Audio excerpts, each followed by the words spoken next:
Hello, welcome to the welcome to the November 8th, 2022 Club Cubase live stream. I'm going to do a quick audio test to make sure everything is coming through, and then we will go ahead and begin. Bear with me just for a moment.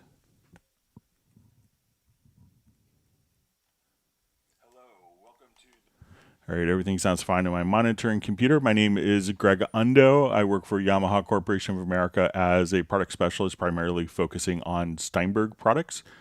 And I'm the host for the live stream today. I'm based in the United States, just outside of Washington, D.C. area in Alexandria, Virginia. And if you are watching this live, please feel free to introduce yourself and tell us where you are from. So if you've not attended a live stream before, how it works is you could ask questions in the live chat field or simply send questions in advance to clubcubase@steinberg.de. And we'll try to go through all the questions chronologically. And when asking questions, if you could indicate which version of Cubase that you're running, whether it's Cubase LE, AI, Elements, Artist, or Pro, or other Steinberg programs, what version numbers, such as 10.5, 11, 12, and also which operating system. That information is helpful. I will be behind the live chat in answering questions. So if you don't see an immediate response to your question, if you could try to avoid asking the same question over and over again, that just would speed up the whole process, and know that I will try my best to get there. We should have all of the topics that are covered in today's live stream pinned to the top of the comments field. So of the video, so you could look for that as a reference. And if you wanted to search for topics that have been covered in previous live streams, you could go to cubaseindex.com. We want to thank Jan from Stockholm for creating that website. We have two people that serve as moderators. They're not Steinberg employees. They just kind of do this to make it a better community. So we want to give a special thanks to Jazz Dude and to Agent K. So special thanks to them for their help. And also another wonderful resource of information, if you're not familiar with it, for the Steinberg community, in addition to all the official Steinberg resources, is the Cubase Nation Discord, and Jazz Dude does a lot of work with that to make it great. So with that, we will go ahead and get started. All right. So we see the first question from Biominerals. Hello, Greg. How can I render and place from MIDI to a mono file? So it really depends on the instrument itself. So let's say I have this electric piano part here. We open this up. This is actually going to be going out of a, we could think of this as going to be just basically going out of Halligan Sonic SE, and this instrument has a stereo output. So most VST instruments that we hear are in stereo. Some VST instruments will have mono outputs, and if it has a mono output, then that's where the sound is sent to when you render. It would follow the capability of the instrument. But if we have an instrument that's going to a stereo output, where we want the sound to be identical to what we're hearing when we render it, this will take into account all of this. So if this is going out to a stereo track, when we choose to render in place, what we could do is just come over here. We'll go to our render settings. And now as we render, because it's going out of a stereo track, it'll be rendered as a stereo file. Now, if we didn't want to, if we still wanted to be mixed down, the two audio files, if we wanted to mix those down and not replicate the exact settings, which is what the render in place does, what we could do is take the stereo source, and then we could choose to add a group channel to the selected channel. So I've done that already here. So as soon as we do this, we're going to send this to a mono group. And as we want to now go to your file menu to export audio mixdown. Like I said, I just wanted to export the electric piano, and then under the file format, we could just say, let's do a mono down mix. And after the export, we'll create a audio track.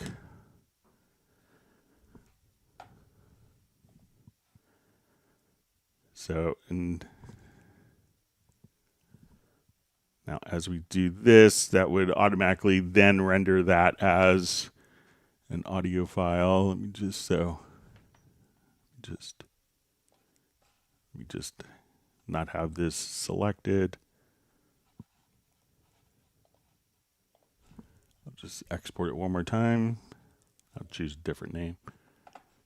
So again, choose the source.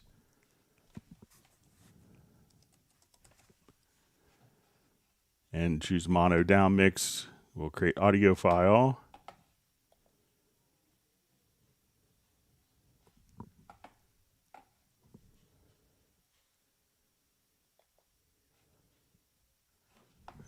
And then that would just render your mono file. So once you do the export audio mix down, if it's being sent to a group, or if you wanted to just simply choose to do a mono down mix, you have those options here. But the render in place is going to, the intention is it needs to sound the same as it's being, as it's playing back, that the rendered file sounds the same. And if the instrument is in stereo, it's going to render a stereo file.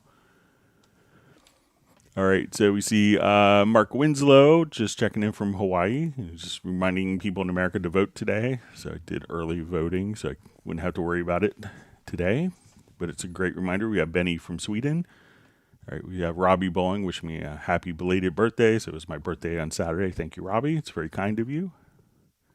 All right, we have Stefan from Sweden. All right, we see Jan from Stockholm as well.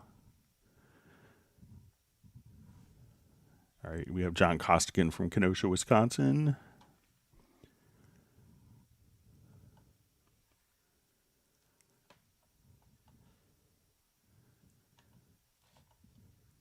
All right, just reading through comments.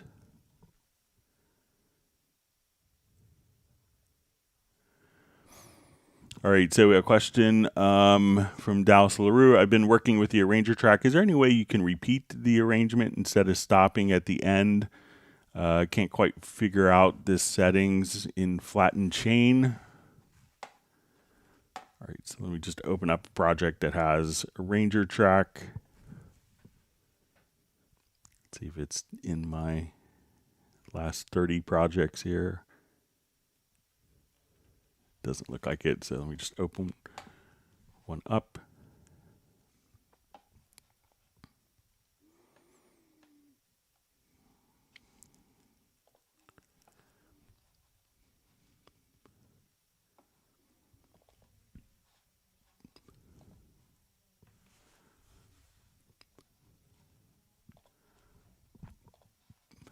Okay, so we want to repeat the arrangement instead of stopping at the end. All right, so if we have an arranger track, so let's say and what the arranger track does is it allows you to work non-linearly. So if we have a particular arrangement, maybe we have to come up with an extended version, a cut down version for single or radio, or 30 seconds for a 30-second, 15-second, 5-second kind of edit for music. So what we could do now is come over here. We could define different sections of our piece of music. And if I wanted to just kind of take these different areas, we could define our different sections of our song, and then we could have what we call a play order. So instead of the project just playing back in straight linear order from left to right, I'll just start here. So instead of it playing on,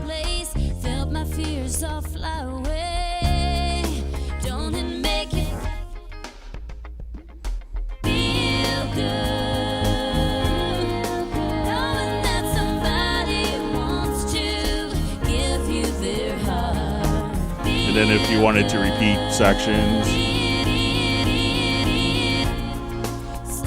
So So, when we want to create a new chain, I could just come over here and we could drag these in. If I drag it to the same spot, we'll see that the number here will just increment, saying that's going to repeat 3 or 4 times. Now, if I wanted to take this non-linear arrangement that jumps around and convert it into a linear arrangement, at this point, we could come over to our play order and choose to flatten the chain. So it'll ask us, do you want to create a new project? And I'll just say no. So now that we've flattened the chain, this has copied all of the different parts into a traditional linear arrangement. Now, if I wanted this to kind of repeat, all we would have to do is to select the events, and then we can set the left and right locators around the event. So if, let's say, I'll just select all of these events here. So hit the letter P to set the left and right locators. Let me just activate the project first here.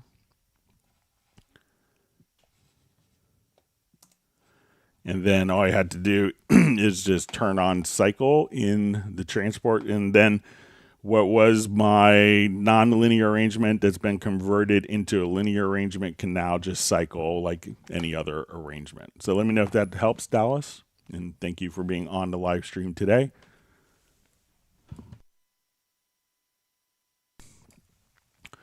All right, so we see Uno Memento from Finland. Thanks for being on. We have Captain Energy Music from outside Harrisburg, Pennsylvania.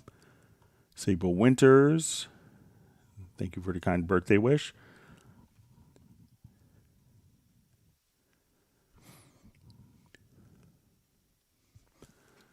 All right, so just see a question. I understand how to do audio tempo maps, but my MIDI is out of time. Once I adjust the tempo map, the audio is okay. Can I do this with MIDI? Thanks. Yeah, so let's say if we had, if we have a project, just find, I'll just find something here quickly. Let's see if I could.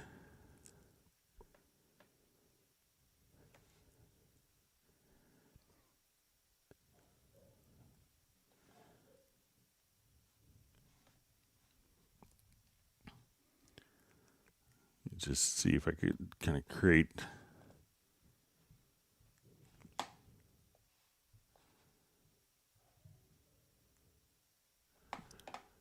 I know how I could create this real quick. Here, bear with me just for a second.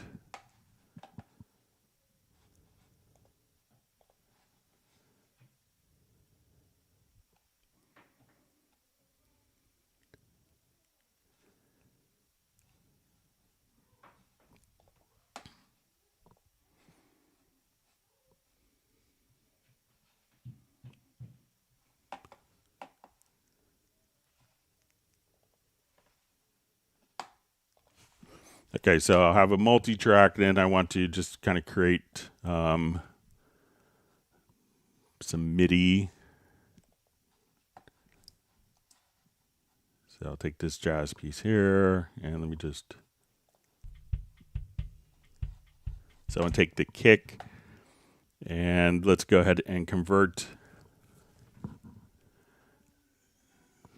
the kick sample here. And I'll just go ahead and we'll make MIDI notes based on the hit points.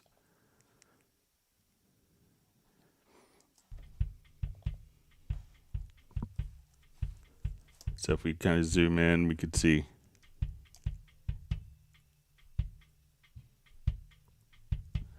All right, so now that we want to do a tempo detection of the audio. So probably what I would do is, because the MIDI information, we don't want it to follow the tempo changes. We want the MIDI information to kind of stay where it is.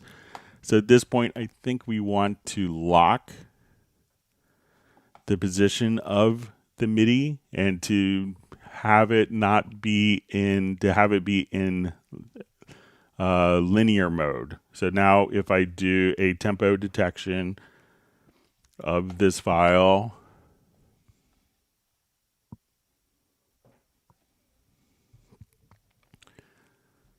So we'll just say we'll go to our project and go to tempo detection, because if you have the MIDI information, it's already kind of locked into place. We don't want it to change the MIDI data based on the actual events, based on when we do a tempo detection here.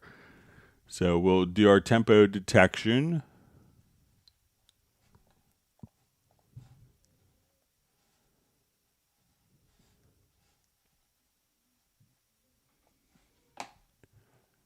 And now that it's been locked and it's not going to respond to the tempo changes, that now the MIDI will still be in time.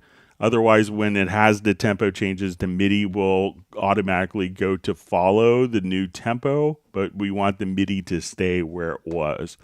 So you want to make sure that this isn't set to musical mode, that it's set to linear, and you could lock the event so that they won't change for you. Otherwise, once the tempo starts changing, the MIDI will change and kind of be out of sync with the audio.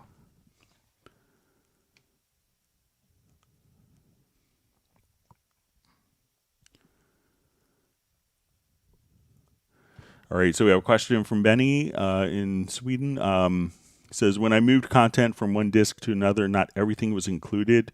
In some programs in Library Manager, they remain at C, on C drive. So when you go to the Library Manager, I'll just go to open it up. So let's just quickly get to the applications. I'll just put this on my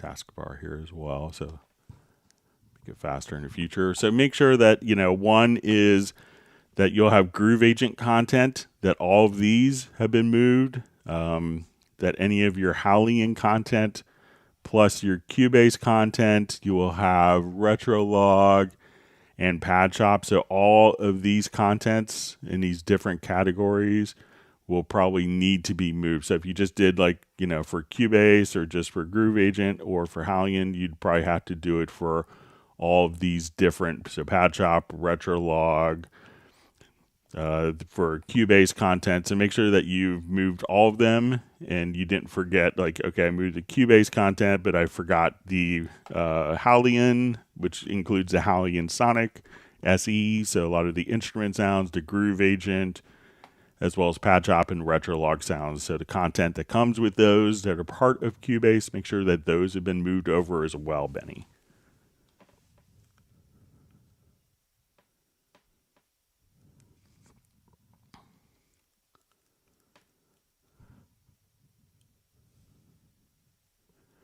All right, so we see from Daniela, says the promoted Zoom server last week did not work. So we did, I posted the initial wrong link to it, and then within the comments and before the Zoom ended, I had posted the correct link. So sorry about the confusion on that, Daniela.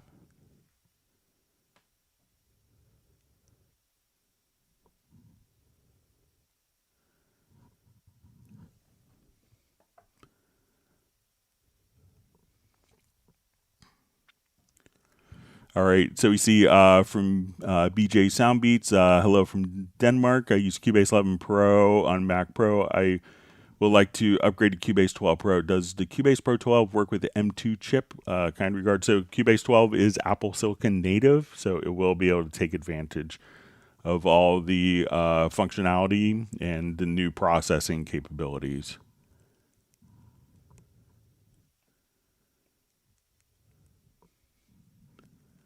All right, so we have DJM21 checking in from Minnesota. Thanks for being there. All right, so we see, is there a Black Friday sale? So there will be some type of promotion. I think it might have been just announced, or it might have been announced. I thought I saw it on the Steinberg Facebook post that there's a Cyber Week sale coming. So look for that. And we just ended the sale on Nuendo.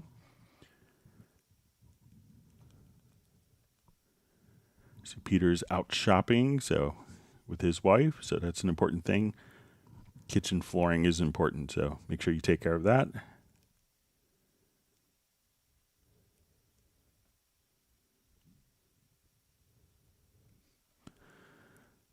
All right. All right, so we have Manos checking in from Thessaloniki. Thanks for being on. All right, so a question. Can you show how to create a MIDI track with CC commands that can be exported? This shall be used with other tracks as backing track played via a cymatic audio U-Track 24 to trigger channel switches. So let's say we do a new project.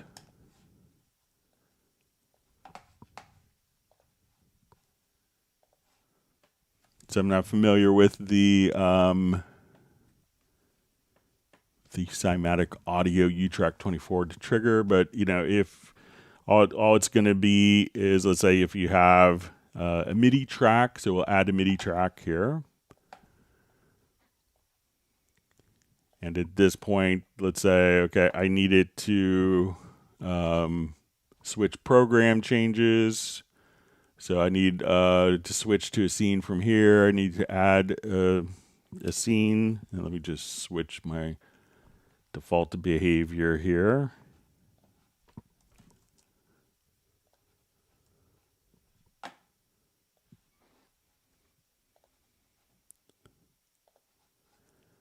So, or if you needed to do,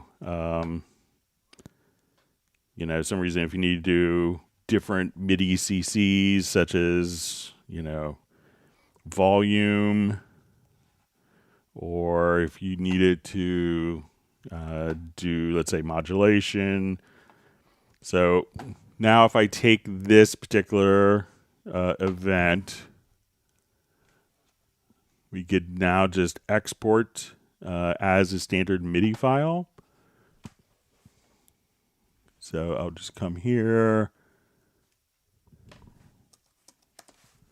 and I'll save it to my desktop.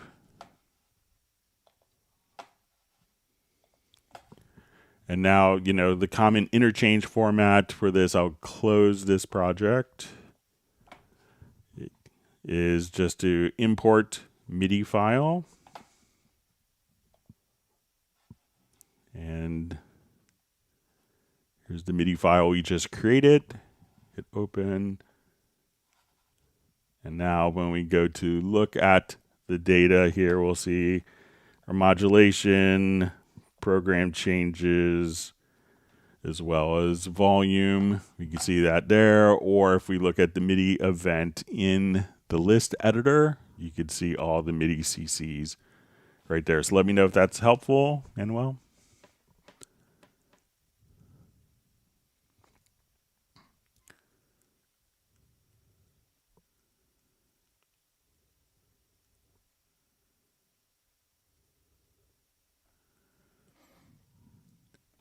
All right.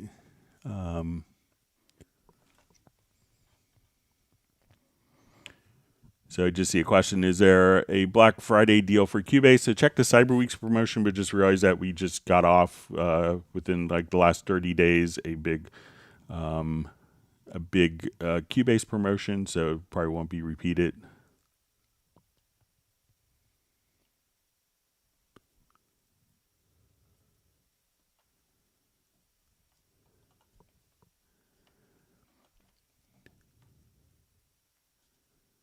All right, sorry, my chat field jumped on me.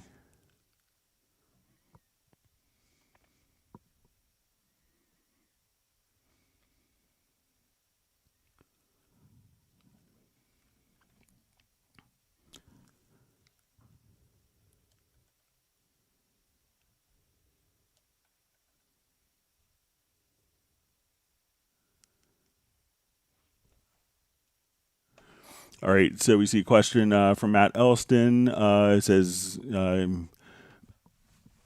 he's sharing his knowledge of Cubase with a Pro Studio engineer, uses another program, and continues, says he wants to take a finished audio track in Cubase 12 Pro to be fully processed and written to a new audio track with plugins applied, but just showing the finished audio with no plugins showing.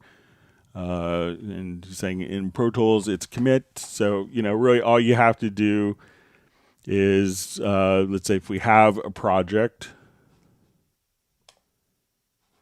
So say I have like a project with all of my processing going on, and it's a multi-track, is just come here, and if we wanted to make stems with all the effects that have been applied, is we do an export audio mix down. We could do, let me make this the active project, sorry, make more sense. So if I have effects, let me just clear my throat. So if I have effects in different aspects, what we could do is when we go to your file to export audio mix down, is we could choose multiple, and we could say, okay, I want to take all of my group channels, export those. I want to render my effects channels, my VST instruments, and my audio channels. And when we come to our effects, if this would basically render the audio tracks dry, but if we wanted to apply all the effects in the effects section, we could just say master group sends, and this would basically apply all of the processing of the effects, the automation, the master bus processing, effect sends, inserts, channel strips, EQs, and that would apply the sound of those directly into the individual file. So if we come here, we could just say, after export, let's make a new project, and then all of the effects processing will be embedded into those particular files for you. So that's an easy way of doing it kind of properly. I think the commit is more kind of like just almost more like a render in place, which you could do as well, but this could give you a bit more flexibility. All right, wonderful to see Michael Teams on the live stream from Weatherford, Texas.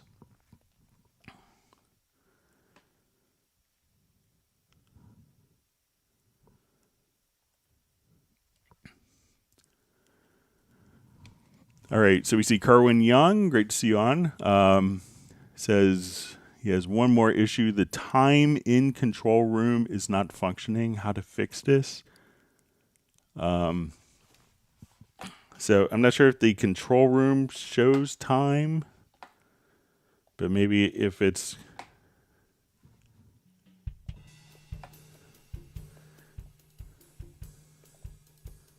So let's say if we go to Supervision plugin and I switch this module and we go to other,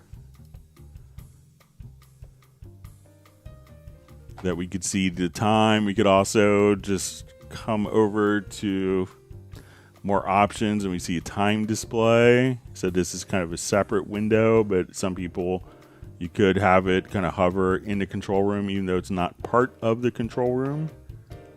But I think I may be misunderstanding, but let me know what time it is in a control room, Kerwin. That would be helpful to me. All right, Michael Teams wants people to whack the like button. So if you learn a new tip or trick, and you can hit the like button and subscribe to the channel if you haven't done that. All right, so we have a question. Is there an option to make a shortcut to switch from time display to bars and beats in the ruler? So like right now we have bars and beats set in the ruler.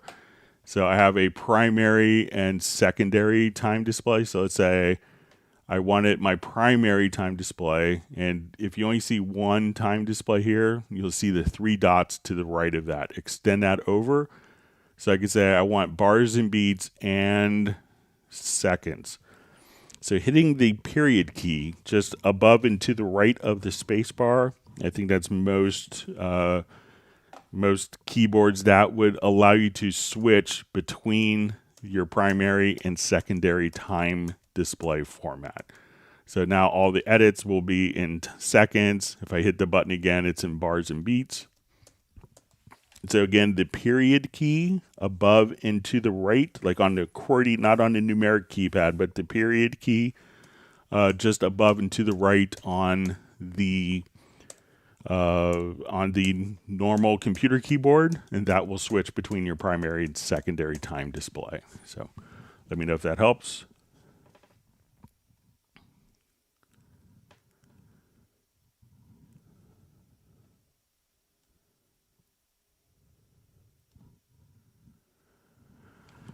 All right.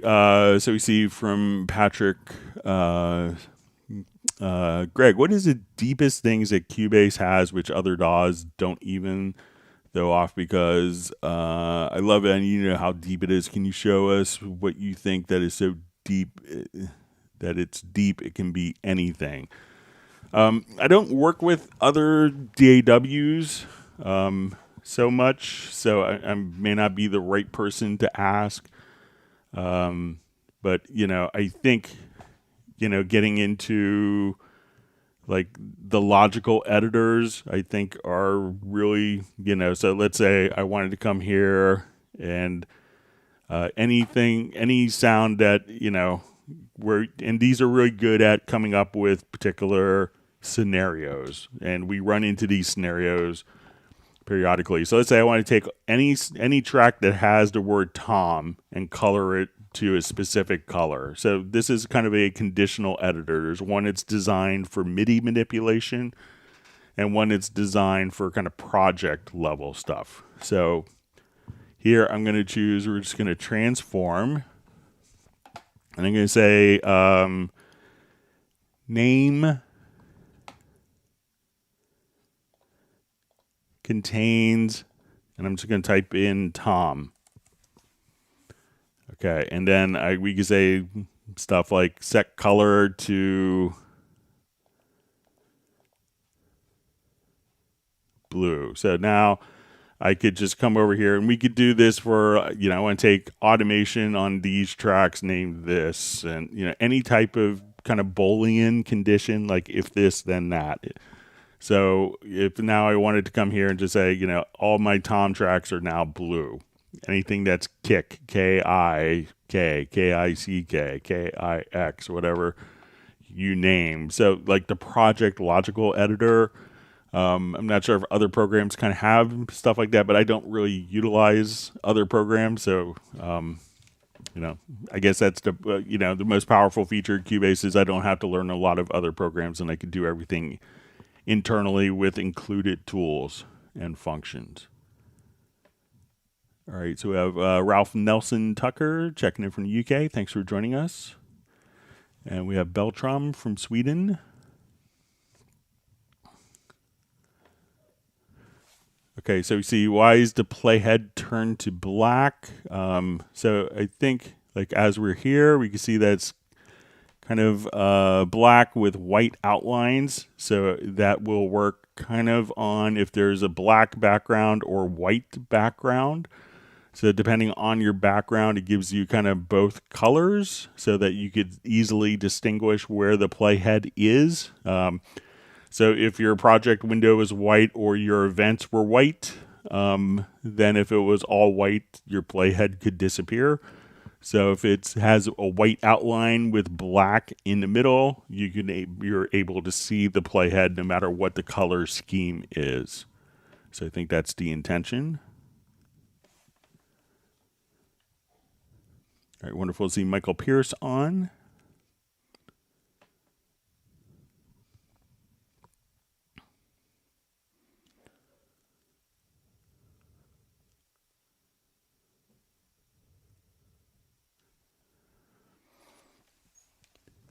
All right, so we have a question. When I render a track from multiple lanes, all the lanes are deleted. How do I stop that from happening? All right, so let's take a look.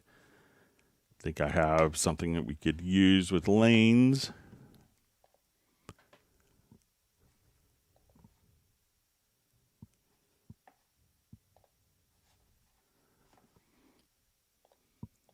Okay, so I'll open up my lane view. I'll do a quick comp. Edit here.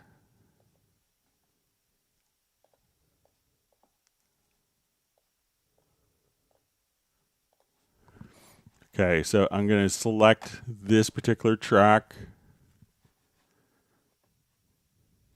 And we'll go to edit to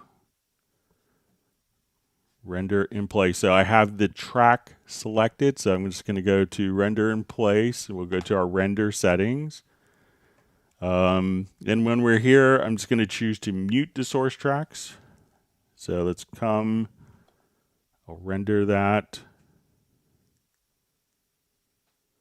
So here it seems like it rendered everything as expected. So, but make sure that you don't necessarily have like only a lane selected, but you have like a track selected.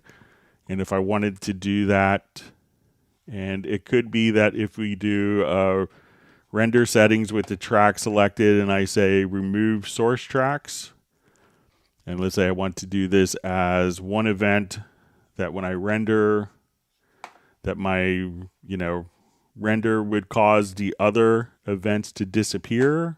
But again, check the render settings and make sure that, it's just set to mute source tracks or keep source tracks unchanged. So I'll just keep source tracks unchanged, render, and now we have one nice event that's all of our rendered events right there. So try that. Let me know if that's helpful.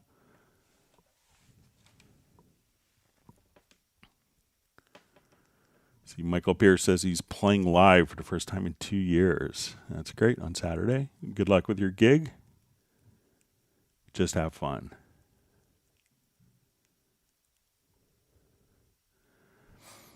All right. So we see subject audio analysis. Can Cubase analyze music, audio files, and what can be extracted? Can chord progressions be extracted, and or bass lines in modern music? So you could do this kind of, we could do the chords directly in Cubase. If you wanted to kind of extract different elements, we have a program called Spectral Layers Pro, which can do that. So let's say I am, just find a quick file here. I'll activate this project.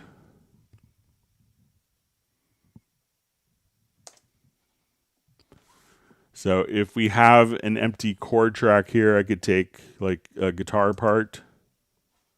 Do you recall the day we first and just drag it. That was a long time ago. And that will kind of break out the chords for us so we could see. The day we first met, that was a long time ago. Now, if you wanted to break apart an entire mix, I'll just do a new project here quickly.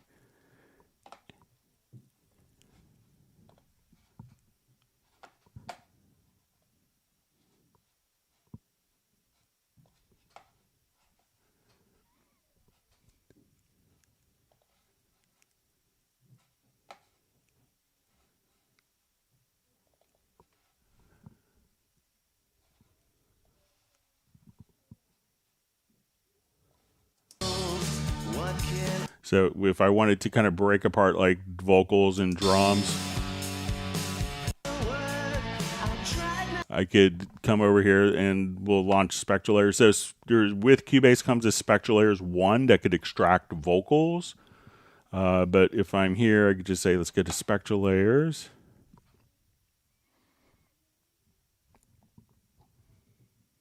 I'll take kind of a full mix. And come here to layer, and then we could just say, let's unmix stems. So at this point, I'll just take our bass, piano, which would probably be guitar, vocals, and drums. So it's basically, I often describe this as taking the eggs out of a cake after baking it.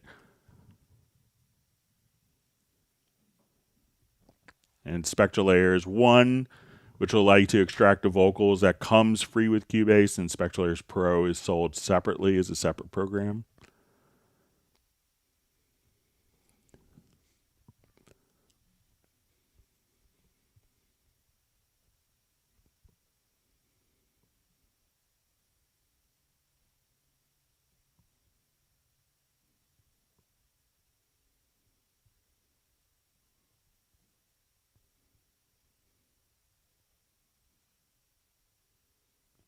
All right, just wait here for it to finish up.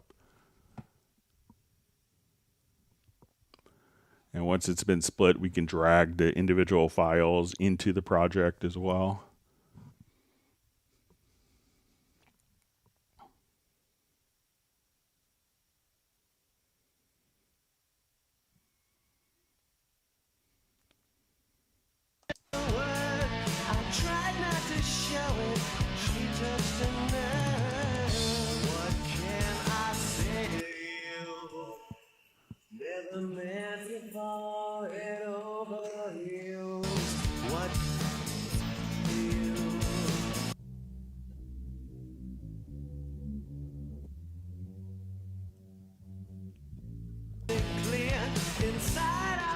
So I want to mute the drums.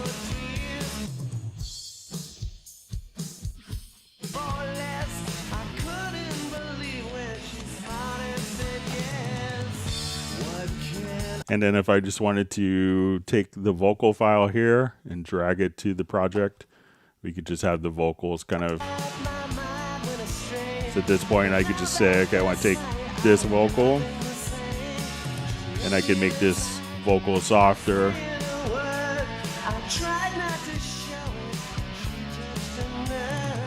So even after mixing, you can still break parts, break tracks apart like that. So it's pretty scary. So, within Cubase, you could extract vocals with Spectral Layers 1 or do the chord detection. If you want to break apart other instruments, then Spectral Layers Pro.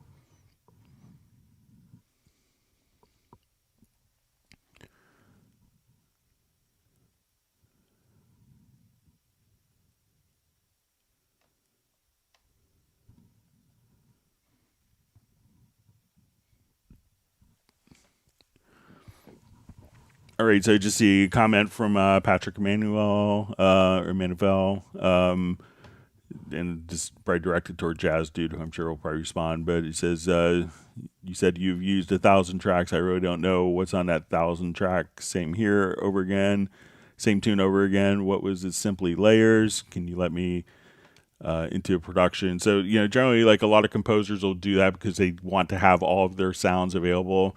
And it could be like they have, 34 different violin short sounds, 40 violin long sounds, 42 pizzicato violin sounds. And then for viola, for cello, for bass, for oboe. So all the different articulations often can be done on different tracks, which is why you see composers with such large templates.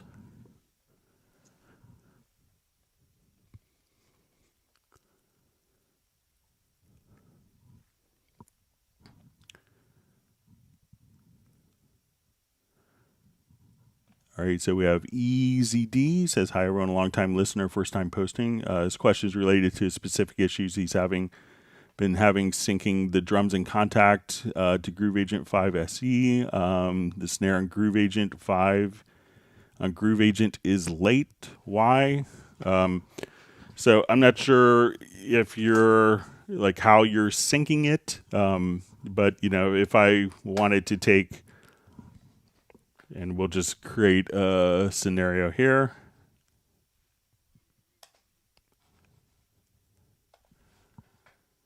And I'll open up. We'll do Halion Sonic SE, and let's find just a drum.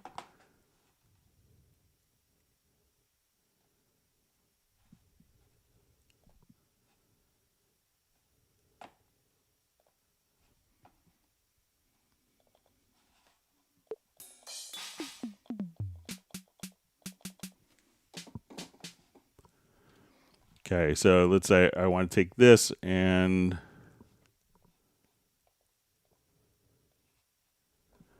it's going to paint in some drum notes on the beat.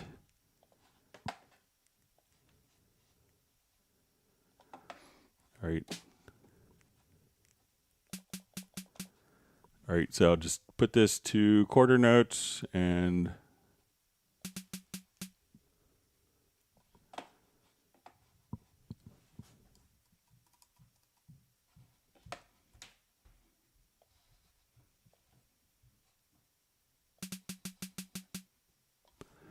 okay, so now we put our click on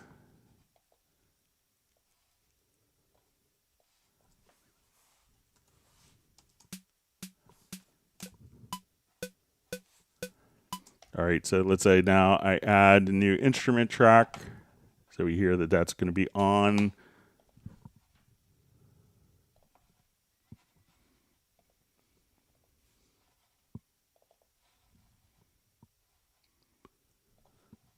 All right, and let me copy this down. This will probably be the same snare, so I'll just copy that. So now we have 2 tracks.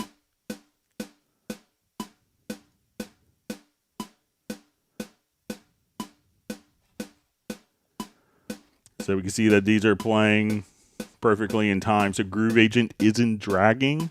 So I'm not sure if you have like a pattern in Groove Agent. And let's say, and I have this set to sync, like the pattern is syncing.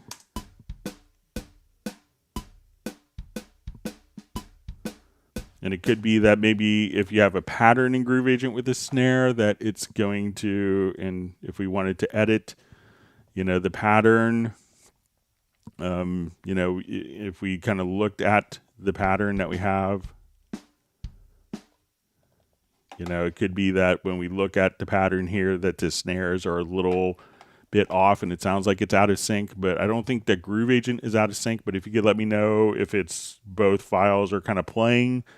And when you do that, like if it's a loop that you're playing, like, where one note is triggering a particular pattern, make sure that like that very first note that you do is starting on time, because if you're triggering a pattern with one particular note and this note is off, like, even just a couple of ticks, that could make everything else out of time with it. But, as we listen to it here, everything that we're doing is, I'll just shut off the pattern, the internal pattern here in Groove Agent. But when we're just kind of playing back the notes,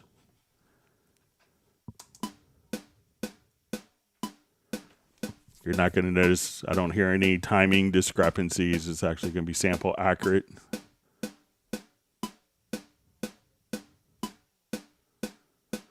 So if you give us some more details of how Groove Agent is in sync, so that would be helpful.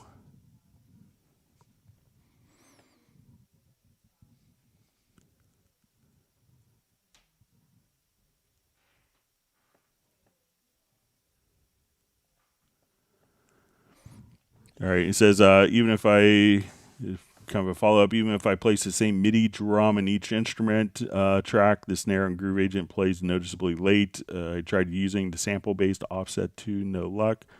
Make sure that, you can also like come here and there's a little thing that you could adjust the timing on the track here, but if that's just set to, but let me know if I did something differently, but I haven't ever had Groove Agent be late.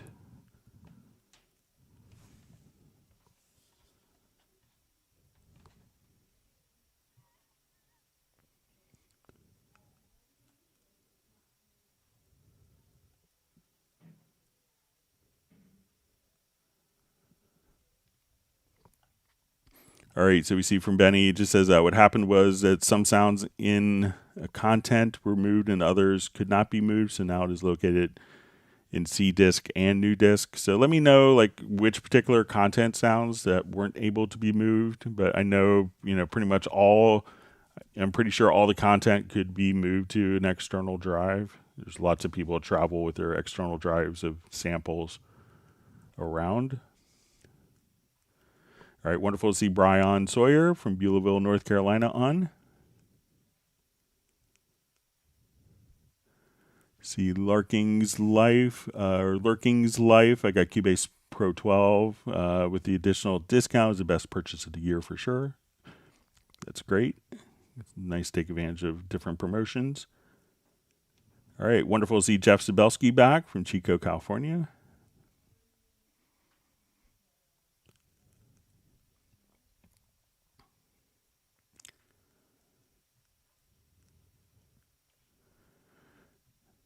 Let's see, Michael Pierce is currently typing out tab for me and the bass player. It's manic.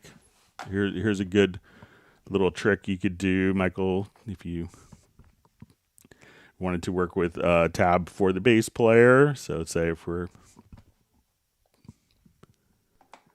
have the bass part, so Cubase can do tab for you automatically.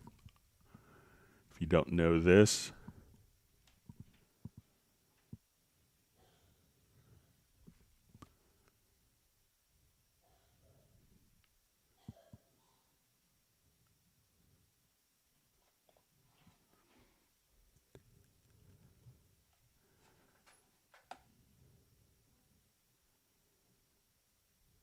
All right, so let's say if I wanted to look at my notation here, all right, I'll just put this, change to clef.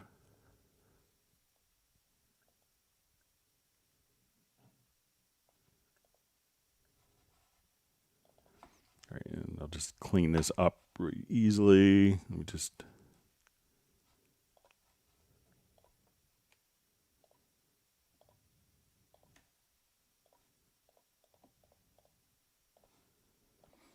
All right, so let's say we have this as kind of our bass part. So if you wanted to come here, if you go to tablature, just in case you don't know this, you could say, okay, this is going to be for bass.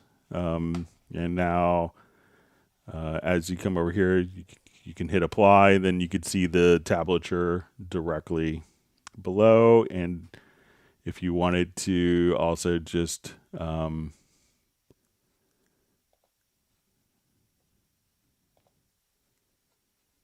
so if you wanted to put, so check that out as well as an option if you need to do tablature.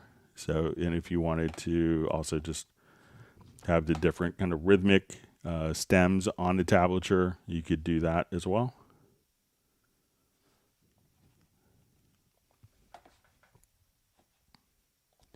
Good luck with your gig on Saturday.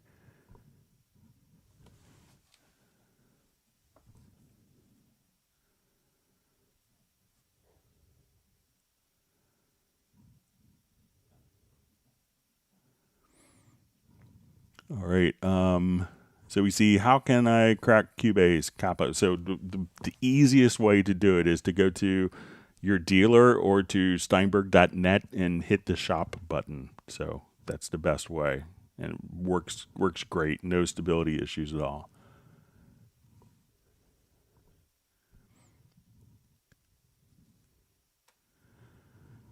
All right, so we see from Daniela Tokan says, what is the correct link? So the meeting has already happened and we didn't record it. So it's usually just kind of conversational, so we don't record it, so everyone could kind of, speak as they want. So it's just a live meeting that's not recorded. So there isn't a link to go back and refer to. Sorry about that. But we'll do it again at the end for the last meeting in November, which I think will be the Tuesday after Thanksgiving in the U.S. So it might be like the maybe the 30th, 29th or 30th.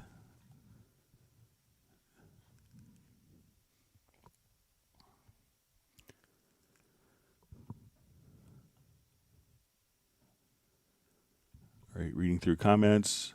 Yeah, so Jazz Dude looked up the calendar. Thank you for 29th.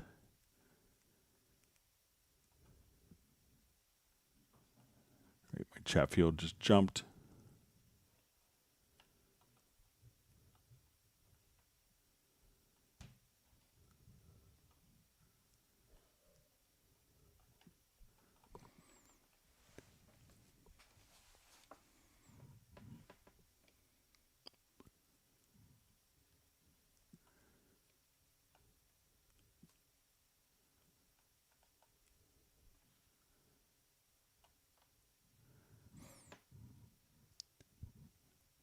See, everyone missed having Sable on the Zoom. We have to see what your gadget, your recent gadget is in November. So we all look forward to that.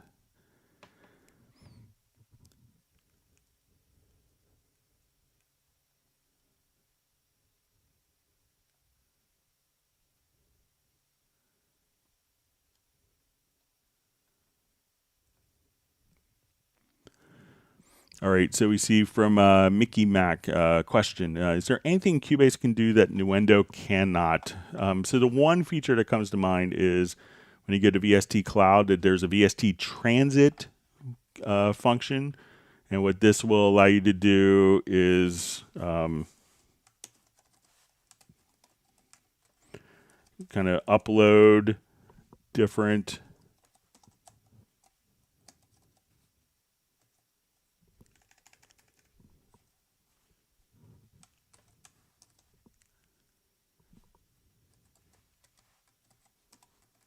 see if I got my password right.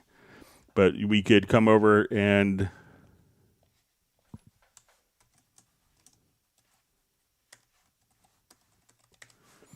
so this would allow you to collaborate and share project files with different people. And this is something where Nuendo is going to have more of a network collaboration, but here I could upload projects and have other people, invite them to work on particular tracks, or do edits on this, or add a new drum part, add a part, and upload the changes, so you can have kind of cloud-based collaboration.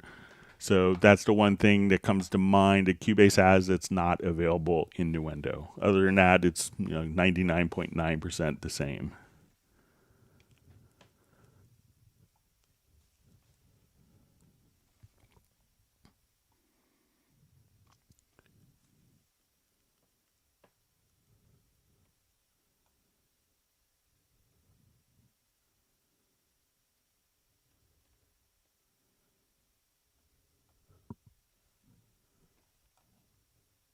Right, reading through questions. I already see Jeff Sabelski is like Smasher number 42. Thank you, Jeff.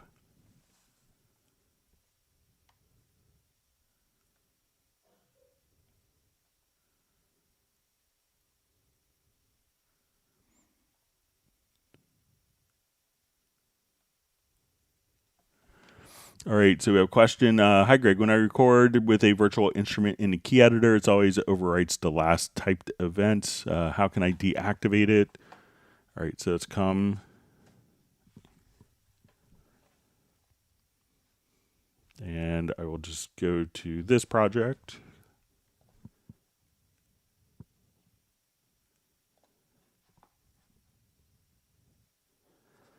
All right, so let's say I have like a Rhodes patch here. All right, so I'm going to create part. I'll just make this.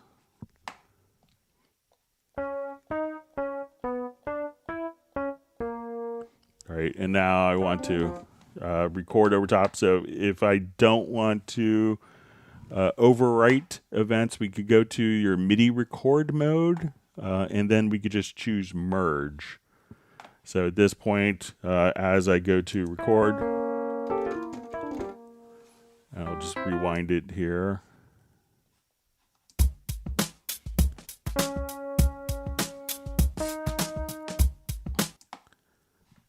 Sorry, let me just take it off loop. So now if I want to just record in,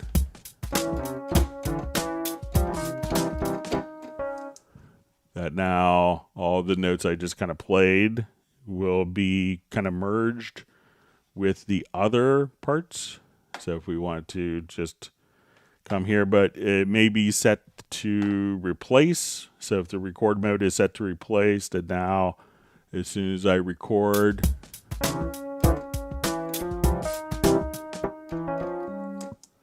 that different parts, let's say if I just come here and if I have it set to overwrite rather. So now when I record,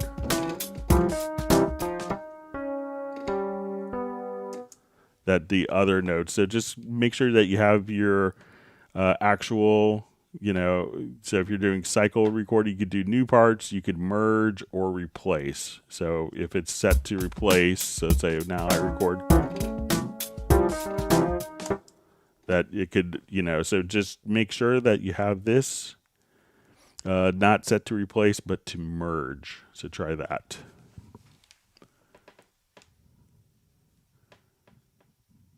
All right. Wonderful to see Lawrence Koch from Rhode Island, and we're glad you got your issue figured out.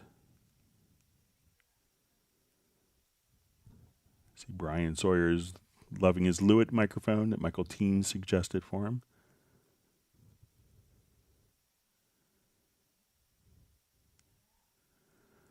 Okay, so Kerwin Young just says not seeing the time on the meter section in the control room. So thanks for the clarification. Let me just get rid of this part, and let's say if we are just here, let's get to meters.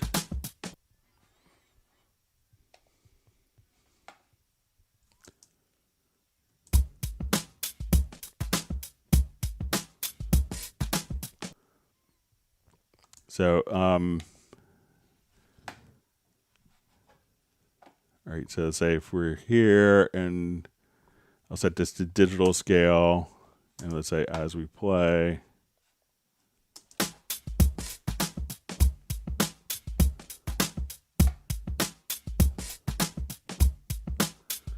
So when you said you don't see the time, but check also just kind of like in your meter settings. So if you go to the preferences, and let's go to metering and appearance, and then I think that this will be, let's just see if,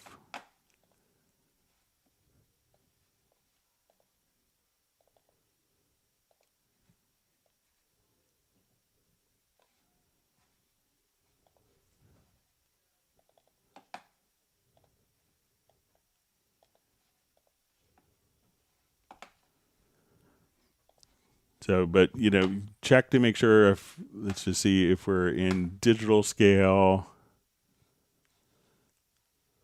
And also what you could do, Kerwin, is if you right click and go to, so I'm not sure if you wanted to go to the hold peaks, if that's active. So let's say if we have this,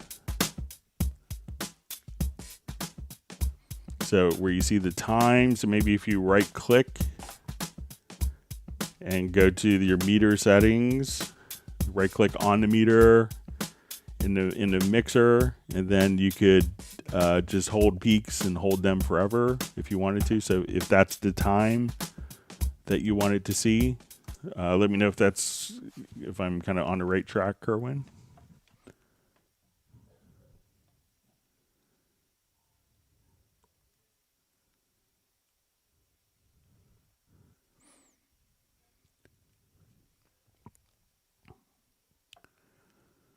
Okay, so you see, hi Greg, is there a modifier to make vertical zoom happen with a gesture on the Mac trackpad, just like pressing Alt and swiping two fingers will zoom horizontally? So there isn't an equivalent that I know of for, I know that we could do, like if we, do like the mouse scroll wheel, and hold down the control key, that we could zoom kind of horizontally, but I don't know of a way to zoom vertically with another modifier key. So, but I'll make sure to reiterate that again to the team, because I always kind of bother them about that, 'cause it seems like so obvious.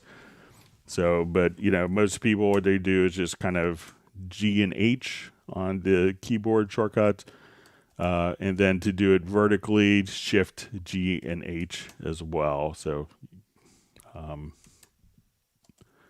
so Shift G and H can zoom vertically and G and H horizontally, but I'll make sure to mention that again to the team. All right, wonderful to see David Griffiths from Wales in the UK.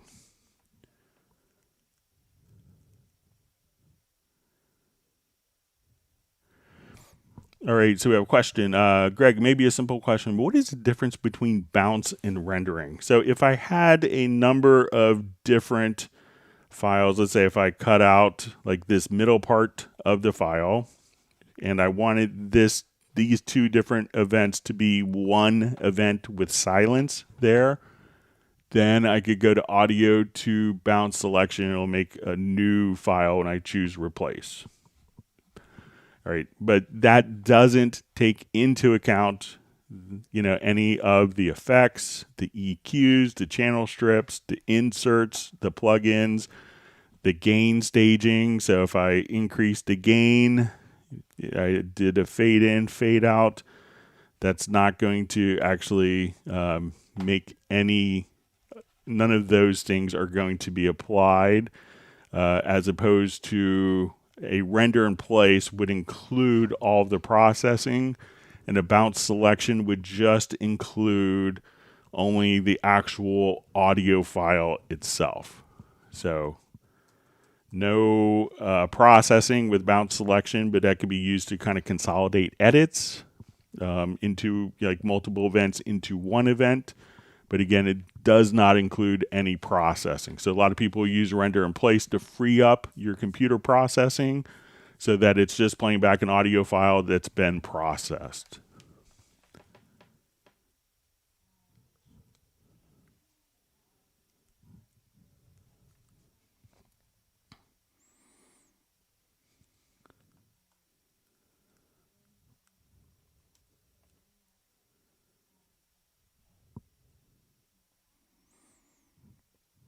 All right, so we have Bob Demers checking in from Saratoga. Thanks for being online.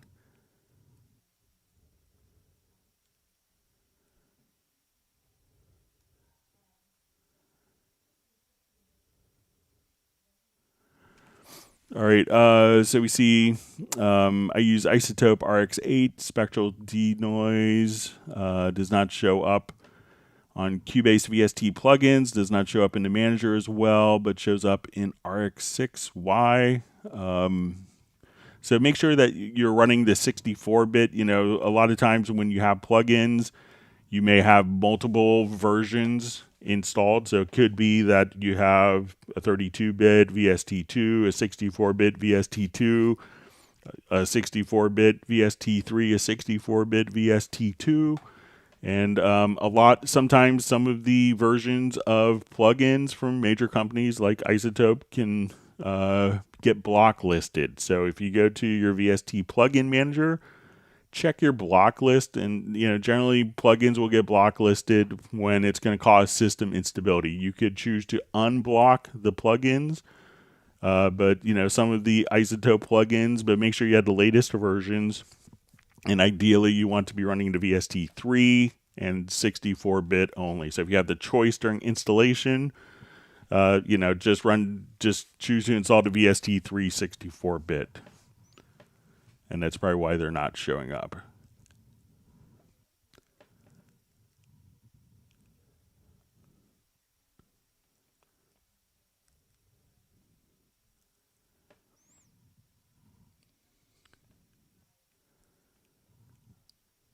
Okay.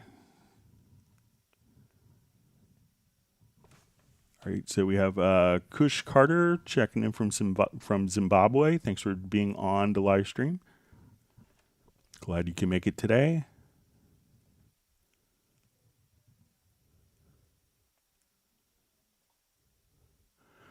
Okay, so we have a question. Can you synchronize the zoom in project and editor if the editor is in a separate window?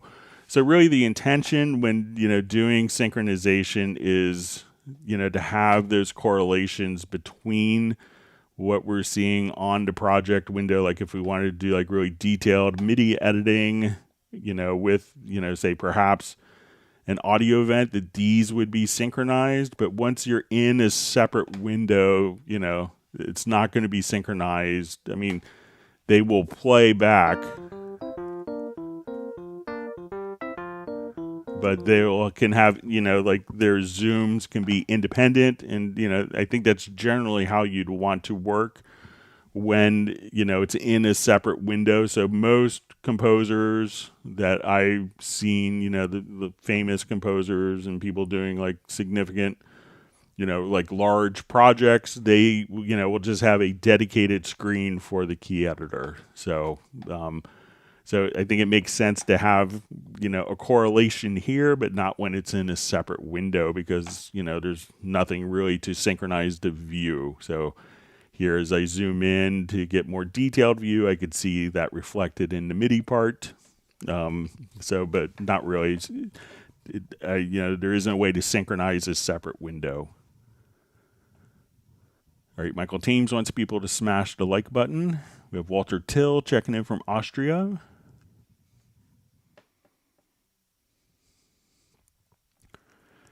All right, so we have a question. Is there a way to automate drum coloring based on what I named the track? Like if I put the word drums, it automatically colors it red.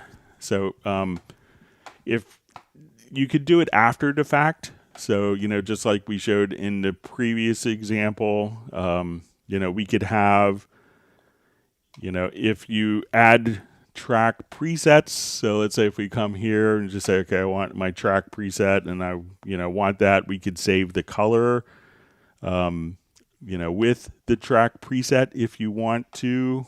But you could just have a project logical editor, that says, drums are red, and you could have a macro set up with, every time I add bass, do this color. Every time that I have anything with drums or tom or hi-hat or snare or kick, overhead, OH, any of these different naming conventions to then automatically turn it a color, but not necessarily when it's added. But you could have a macro that would just simply, you hit one button and all your coloring preferences for different tracks could automatically be applied.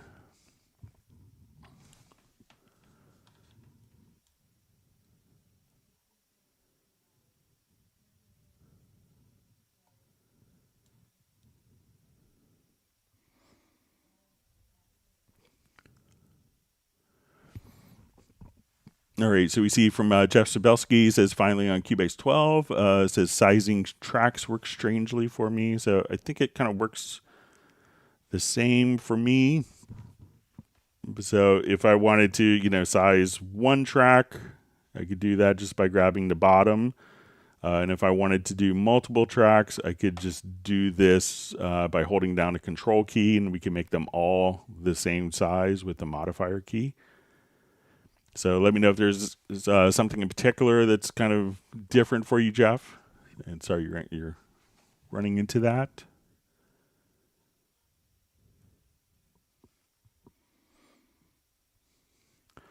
All right. So we have from Michael Teams, Greg, can you show free warp on MIDI tracks, please? So it's really gonna, let's take a look at it here.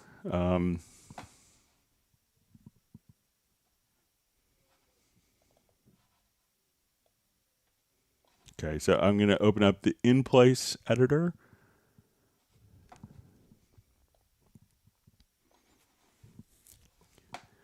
All right, so let's say if I come here, I haven't tried this on MIDI yet, so I'll just say, okay, switch this to free warp.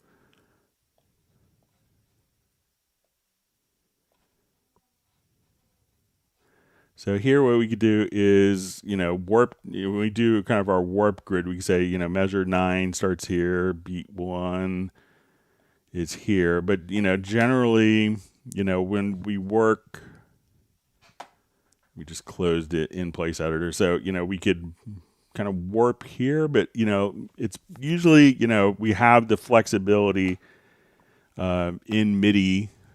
Let's say if I wanted to take, just these notes, we can move those freely without having to do any time compression. So let me just, it's kind of a different paradigm than audio where, the audio has to be stretched and doesn't have the flexibility of MIDI. But with MIDI, we could just take all of these notes and kind of just start them wherever we want without kind of any sonic consequences of it. So that's why you don't see kind of a direct equivalent, because the free warp is trying to make the same type of flexibility that we see in MIDI handling, because the MIDI can be freely placed anywhere that you want.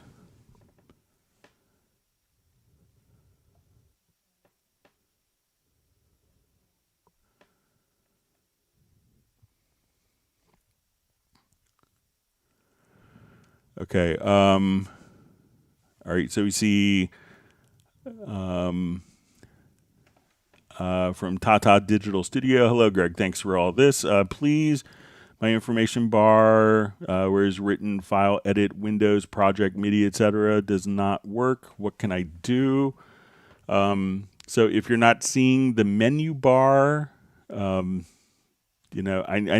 think in Windows, is it Windows 8, that there is a transparency setting. But, and like on my Mac, I have the menus hidden until, and this is just an OS preference, and I think it's something similar on Mac. But if I go to dock and menu bar, that we could, animate,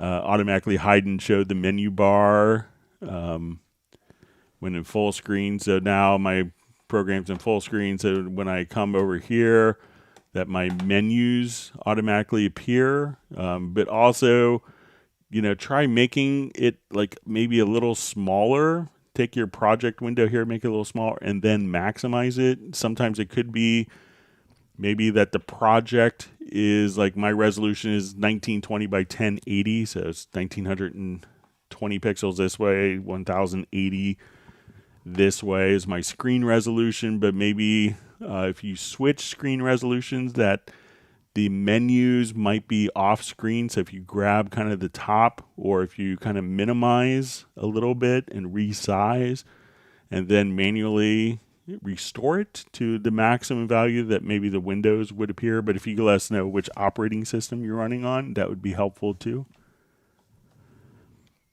All right. We want to thank Jazz Dude for his Agent K for the vigilant moderation.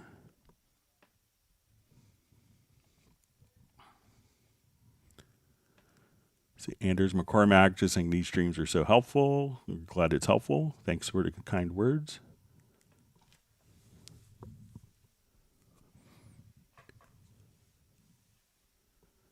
See, Anders McCormack saying, hang on, you're pulling stems out of a mix. It's like, yeah, you can do that with spectral layers. So it's pretty amazing. And Monos is just saying spectral layers is just plain magic.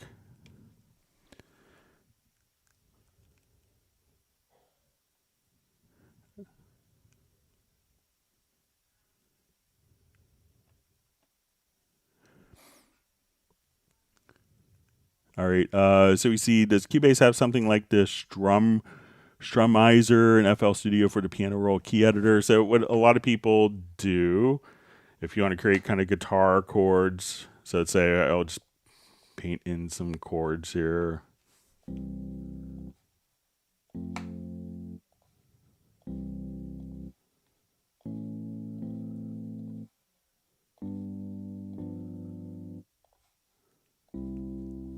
All right, so let's say I'll take all these, I'll just drag them down.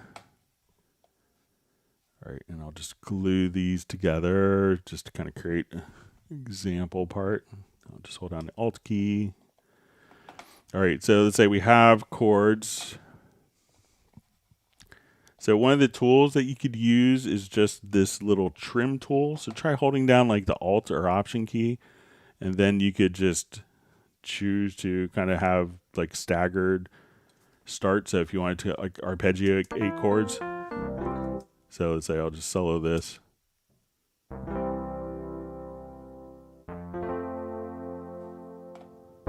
So instead of just kind of a straight chord playback, again, just hold down the Alt key, and then you could just say, okay, let's just moderate, let's do longer here, shorter here.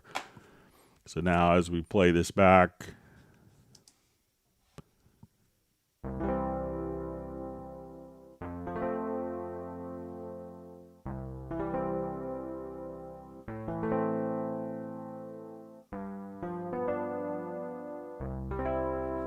and if I just switch that to like an acoustic guitar sound instead of a Rhodes.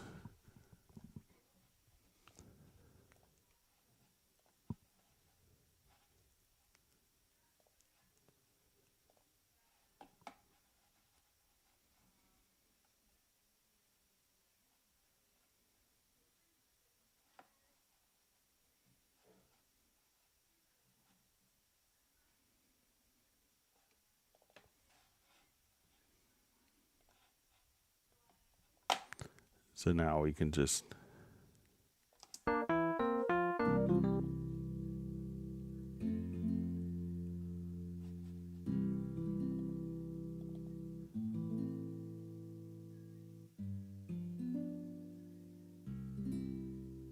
so you can do stuff like that pretty easily.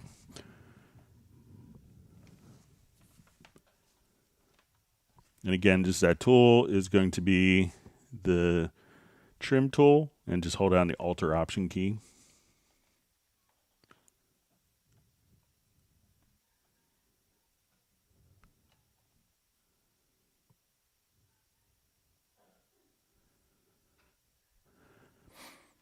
All right.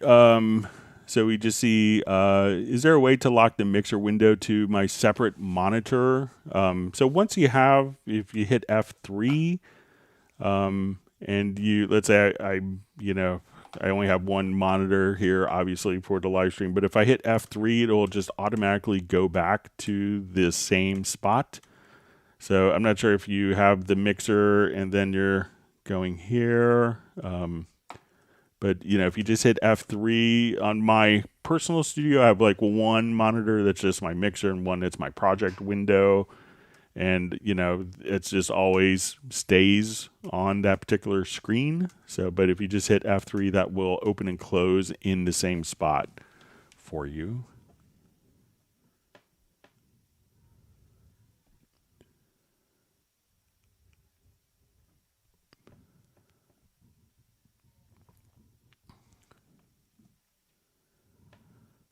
See, Ralph Nelson Tucker just saying spectral layers is mental. I had no idea this was possible. All right.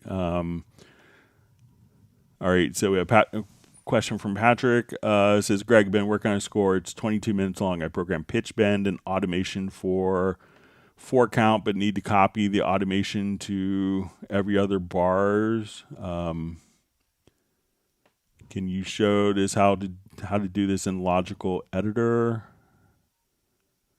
Okay.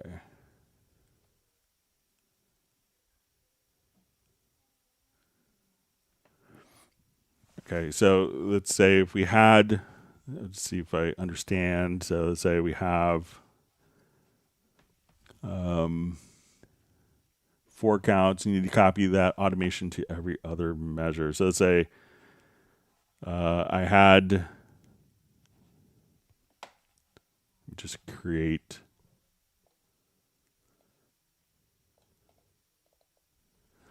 Okay, so let me just draw in some pitch bend here.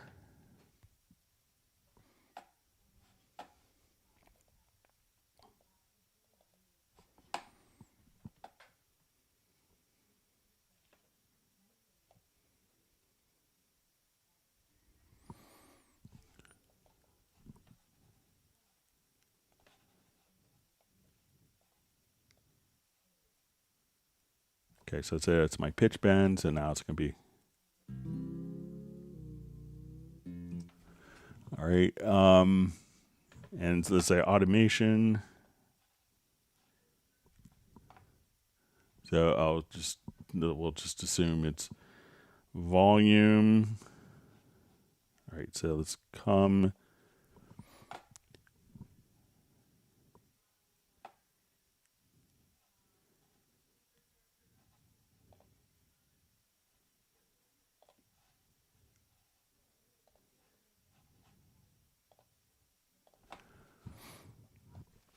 Okay, so if we wanted to, let's go to, okay,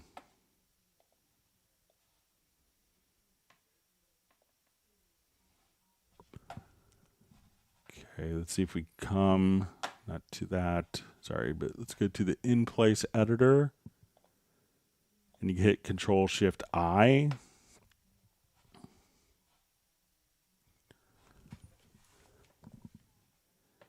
And let's say, okay, we have pitch bend.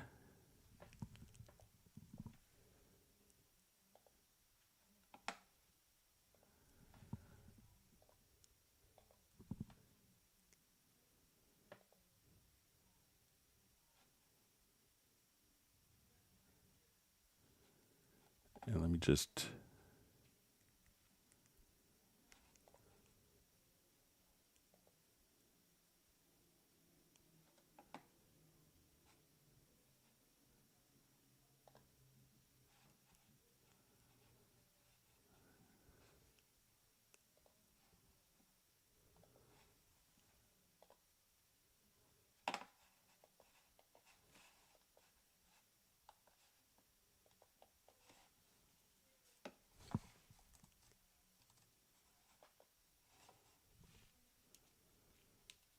Let's see if my mouse is. All right, I have to plug my mouse in. I think my mouse is running out of power. Sorry about that. Hang on just 1 second.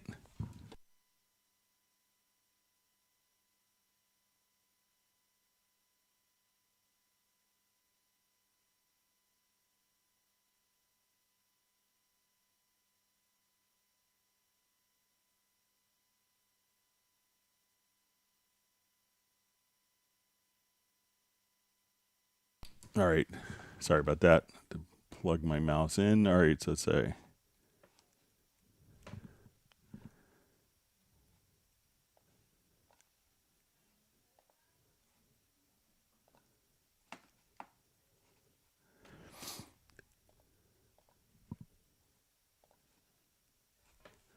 All right, so let's say if I have this in the in-place editor, I can just take this. Let's see if I could take just the.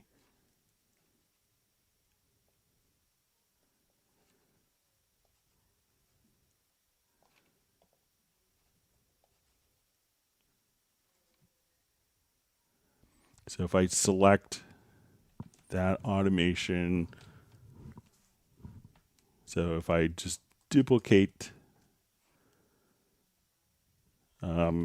we could do it like that, but let's say, and I'll just put kind of a node here at the end. So I'm going to duplicate all of these. So say I want these 2 bars. And now, so if you wanted this to be at every other measure, you could just kind of duplicate like so. So let me know if that's helpful. So it's not a logical editor preset, but the logical editor, we could extract it and we could copy it, but not necessarily paste it at every other measure. So let me know if that helps, Patrick. And again, get to the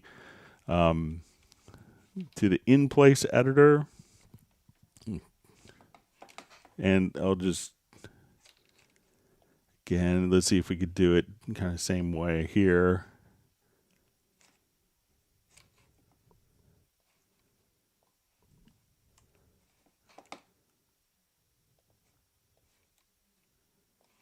Yeah, so I guess we could do it just right here as well.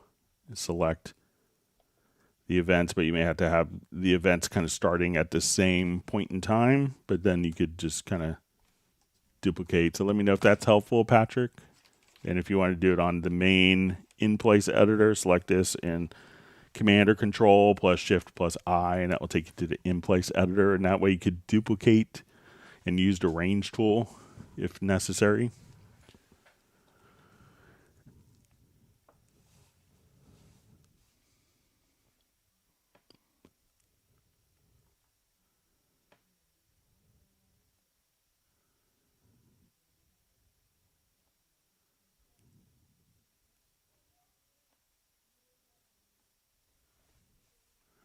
All right, great to see Best Korean Jesus on from San Diego.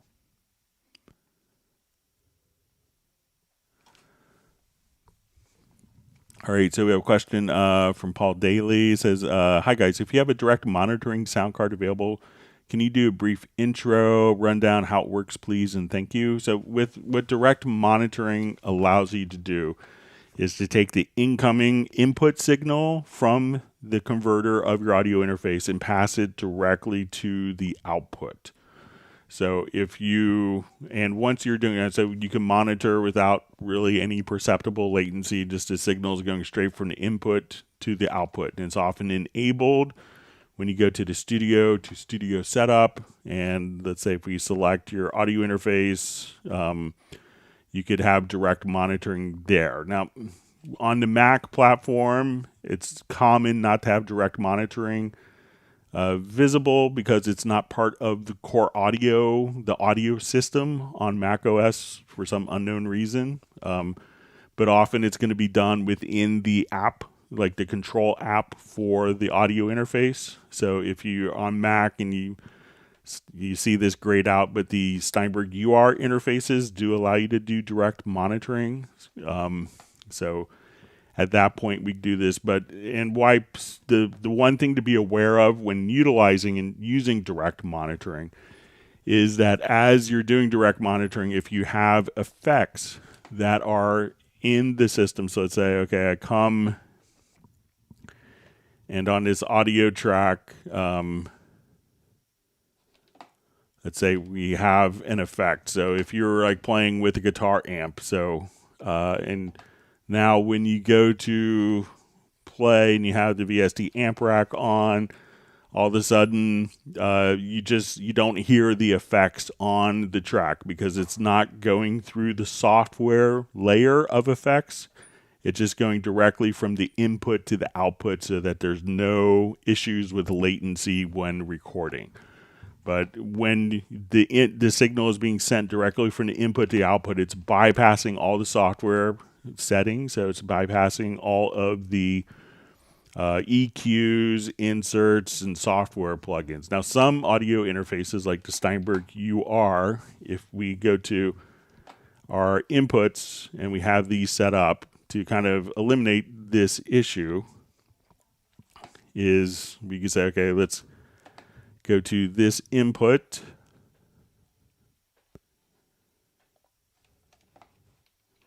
And we have direct monitoring enabled.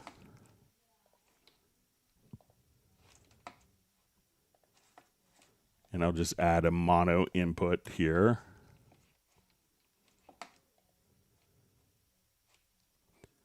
So I'll add a bus. So to get around this issue, some interfaces will have built-in DSP. So I'm going to select a new audio track. We'll make it a mono track, and its input is going to be set to mono in. And now we could come over to our UR24C, and at this point we could say, okay, I want to actually now have this go through reverb with no latency on it.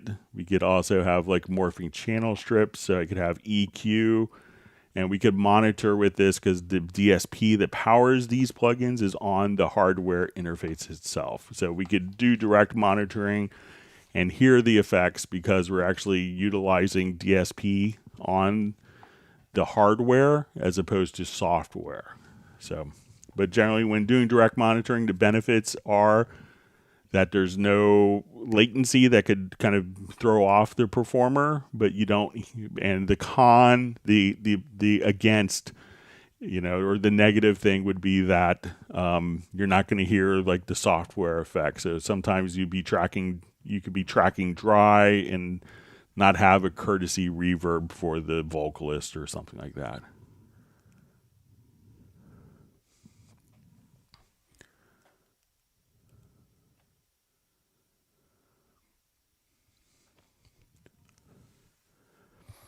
All right, so we have a question. How to do the following thing. I touch the fader and the channel is automatically selected. Okay. So say when we're here, so if you click not necessarily on a fader, so if I click on the fader here, we'll notice that, so say I'm in audio 2, that selects the fader but not the channel. If I click to the right of the fader, then I could select the channel. So this way, it could be, you know, because there's preferences where, okay, I'm recording, and then there's some preferences where as channels are selected that they're automatically record enabled, which is handy for some tracking situations. But sometimes you may want to just simply come and touch the fader and not select the track to trigger you may not want to record enable this track just because you touched the fader. So we could just touch just to the right and that would select the track. And if we hold down Control or Command, we could select multiple tracks. So it's good to have the track selection from adjusting a fader to be decoupled and not to be linked.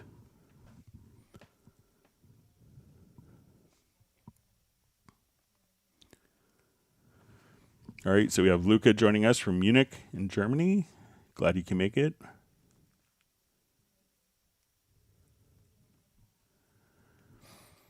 All right, so we see how can I create loops with Pad Shop or Hallian? Thanks. Okay, so it's just little sequences that you could do. So let's say, all right, so I'll add an instrument track. Let's say I'll do a Hallian Sonic SE.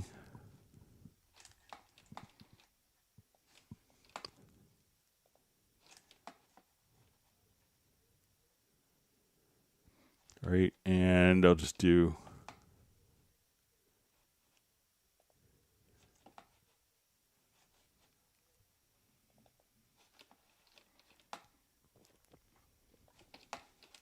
all right.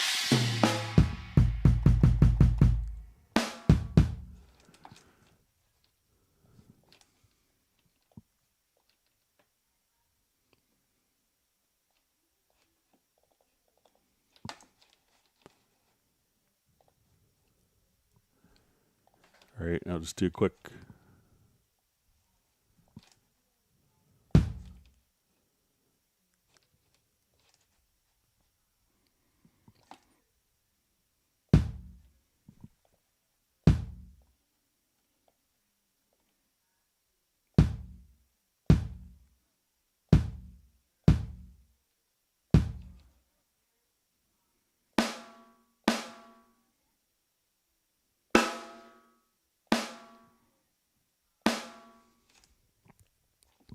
All right, so just.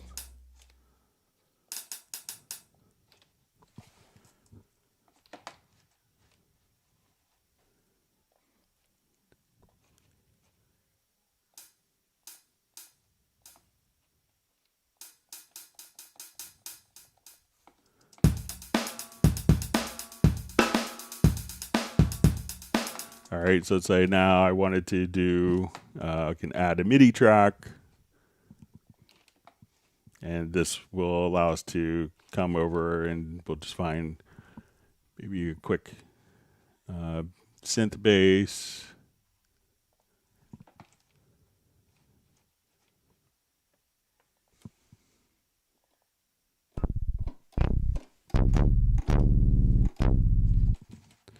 All right, so I'll just go ahead and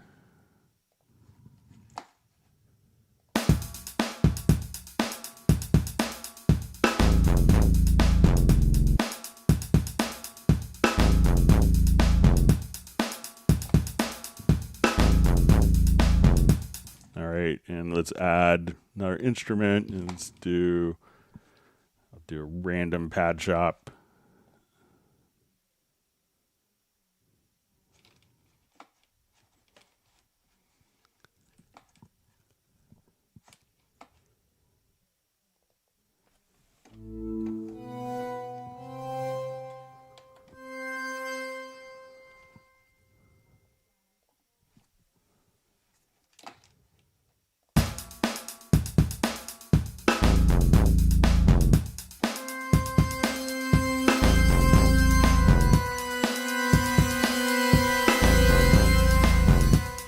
So if you want to just do stuff like that, you can just, make, using different instruments. And now if you say, okay, I want to take like these 3 events and I now need to turn these into one file, I could just go to, let's render in place, let's do render settings, and we'll mix down to one file.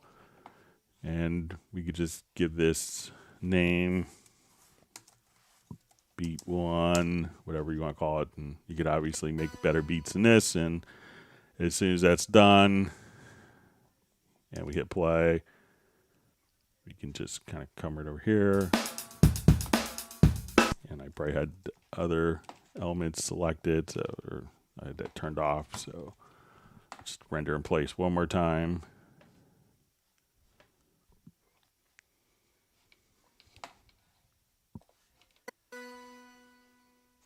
So, and then that's really all you have to do. So, let me know if that's helpful, but it's pretty easy and it's kind of standard procedure with just about any instrument that you want to use or any combination of instruments.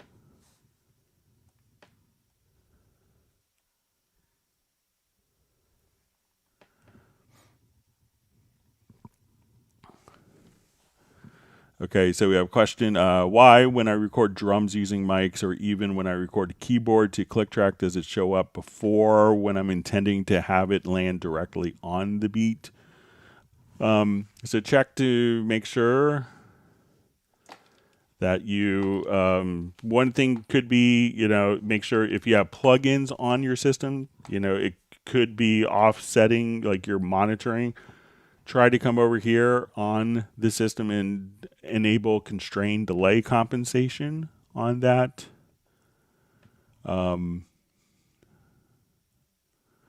So it could be that, maybe you have plugins in the path that are kind of adding latency to it, but, generally it's kind of works as expected. But, depending on your project, if you have a lot of different plugins, try just out of curiosity activating the lower left-hand corner of the transport, the constrained delay compensation, and see if that takes care of it for you.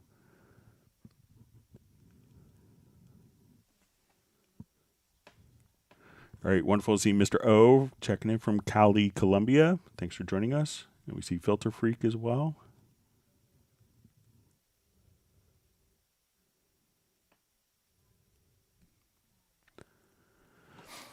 All right, so we have a question. Does Cubase change audio track tempo? Example, I record audio tracks, change BPM, then my audio track's still in tempo. So you could have it follow tempo or not, depending on the settings that you have set for musical mode. So let's say if I come and I have this project here.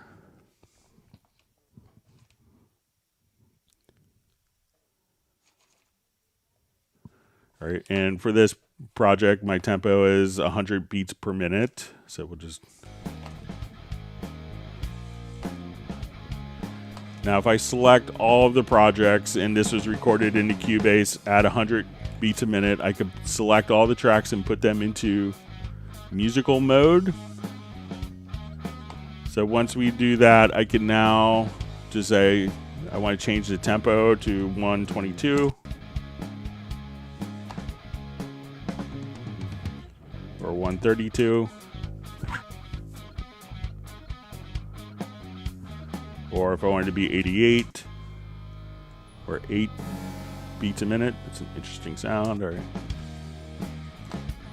So we could just kind of change the tempo. Now, if we don't want all of the tracks to change tempo, we could select all of the recordings and not have it in musical mode.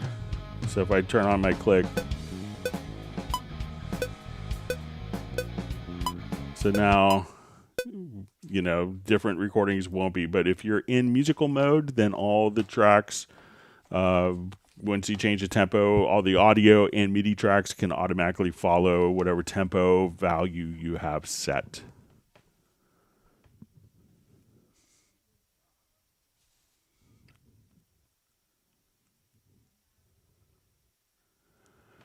All right, so we have a question.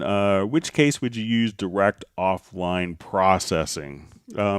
So what direct offline processing is helpful for is, let's say, okay, I just want to take like this little guitar part here.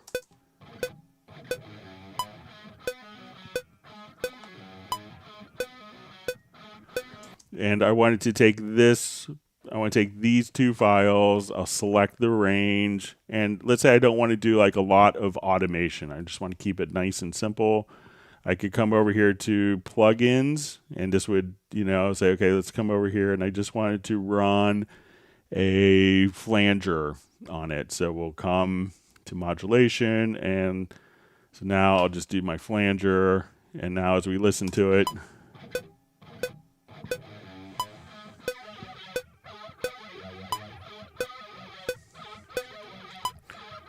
so now the flanger is off. If I select the events, we can now come over here and delete, remove. So when you don't want to necessarily, maybe more of a correction, like, okay, I have an audio file that I need to denoise, and I have a denoiser plugin. I don't necessarily, and let's say that denoiser takes a lot of CPU power to use.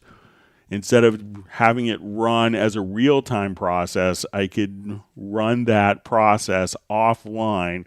It has the benefits of all of the sound of the processed plugin, like, very high computational power. But in essence, it's rendering it so that Cubase is just playing back an audio file so that you don't have to use so much of your CPU resources for that. So like I want to put a delay on this word. People will do offline processing, or I just wanted to take all my drums and run it through a tape emulation plugin. I wanted to run it through an envelope shaper. So you could just take multiple files and say, I want all my drums to go through this processing. I want every bass to go through this chain. You could just have that as a offline process and be able to process it, so it's not taking any of your CPU cycles for the effects.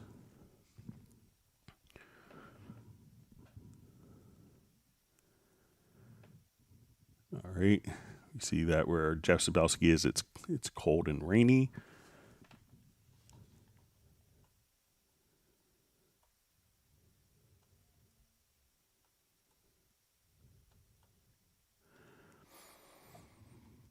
All right, so we see for the mastering super bundle, why is it limited to 1,000 units? So I think it's just it was how the licensing scheme worked, how the licensing mechanism worked for dealers to be able to sell the system together. And that's why it was limited at 1,000. If you didn't get your in for this bundle, it's a Spectral Layers Pro and Wavelab Pro. So I think if you bought Wavelab Pro, you could get Spectral Layers Pro free, which is a great deal. And I don't think it's running in all countries as well. So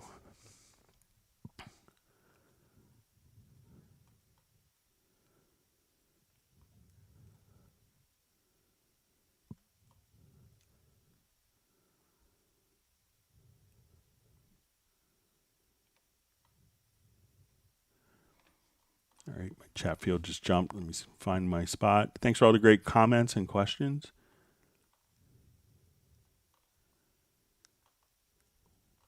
See, I have lots of questions in my future.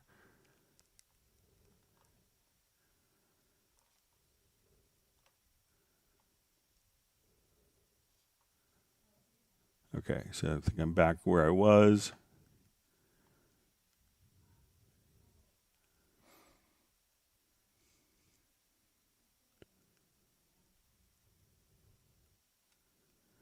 All right, so we have Fabio checking in from Italy.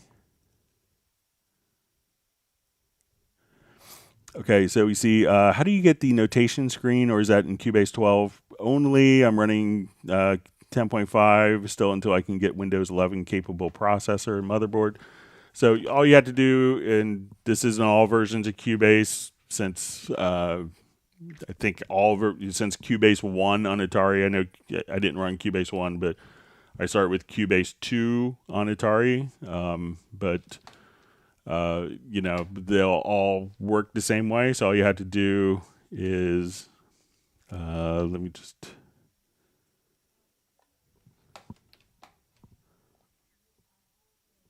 activate this project here. But all you have to do is just select it and show, just go directly to, select a MIDI track. And then as soon as we go, so let's say I want to take these and then go to your scores menu and go to open score editor. So we can come over here. Let's just set this to Grandstaff.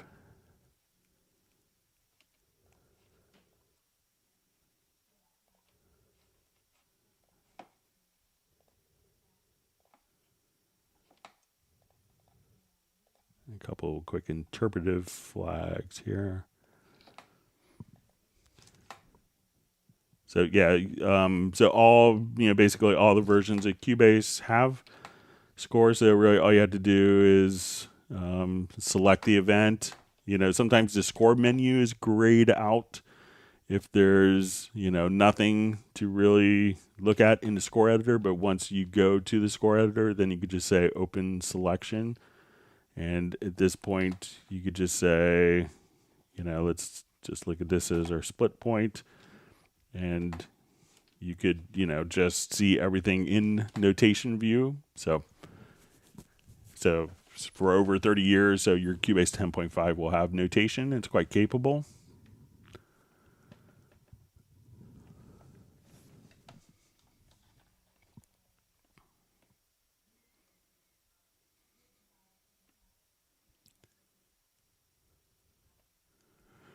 All right, so just as a question again, so is there a way to synchronize the zoom in a project and the editor if the editor is not in the lower zone? So again, there's nothing really to synchronize if they're in two separate windows. So no, it's the synchronization is only when it's in the lower zone. So.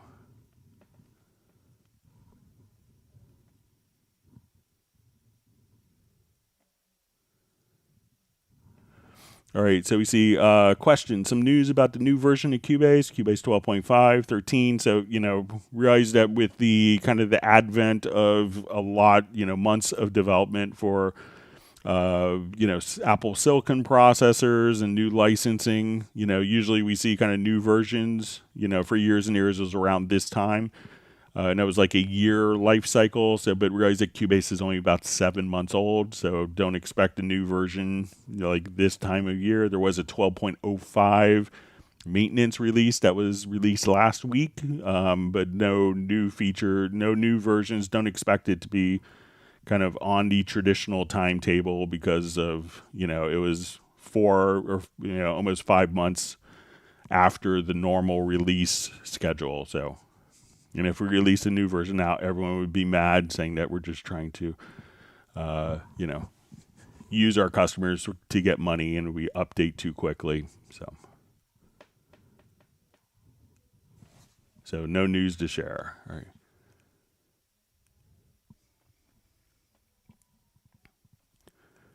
See, Michael Teams for the post Thanksgiving Zoom meetup will be, wear your turkey hat. So probably the fourth Friday, just a heads up for people not in the U.S., but the fourth Friday in the United States, the fourth Thursday is a big holiday, Thanksgiving.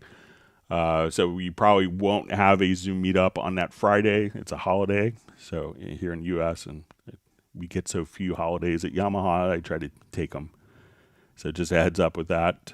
So that might be the 25th. I believe we won't be doing a live stream then.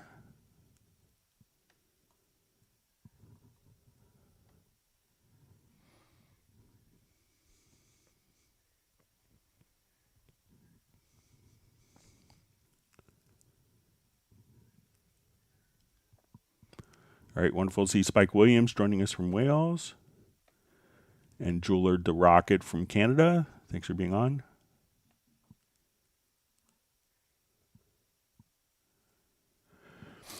All right. So let's see. So we have a question from Chaser. Hello, Greg. Is there a way to go to the top, middle, or bottom of the screen session with just a click of a button to avoid scrolling to the top in a big session? So let's say if I'm here and I'll add, just say, way too many audio tracks. Okay.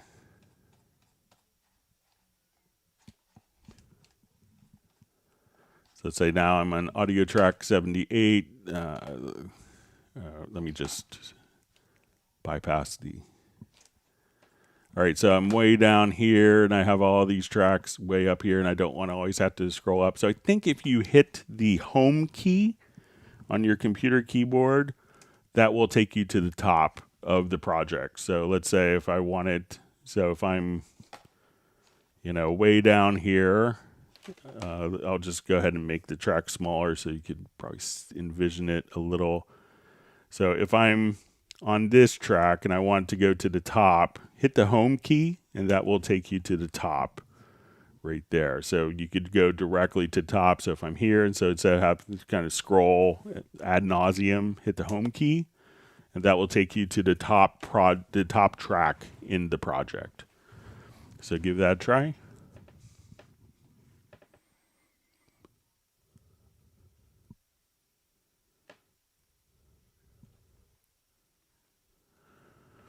All right.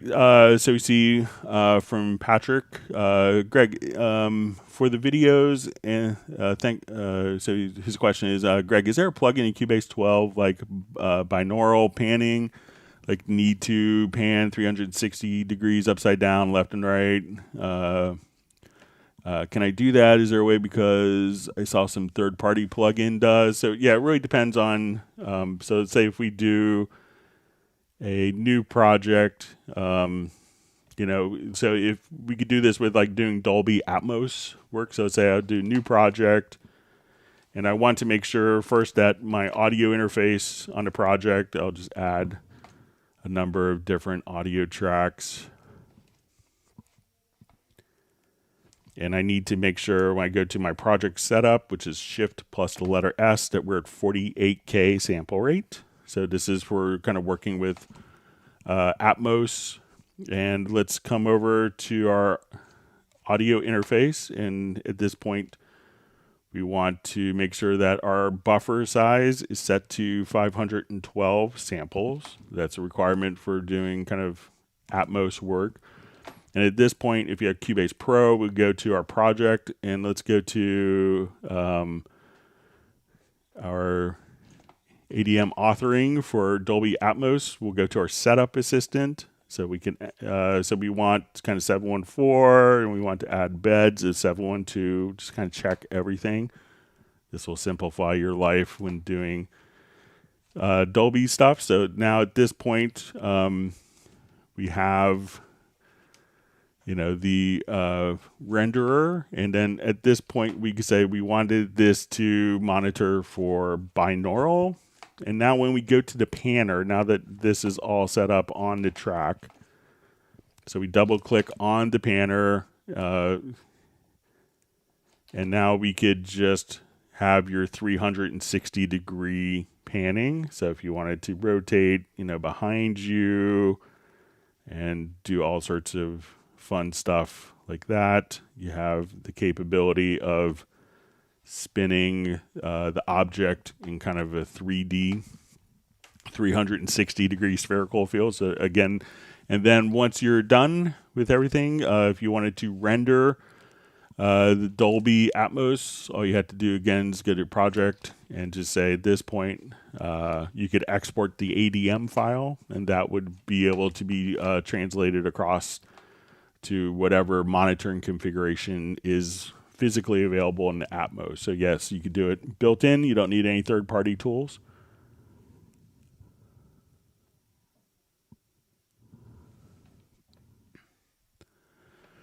All right, so we see a question. Hi, thanks for the videos and the effort. Is there a way to have the volume automation below the track to be shown always first compared to all other automation data on the project window?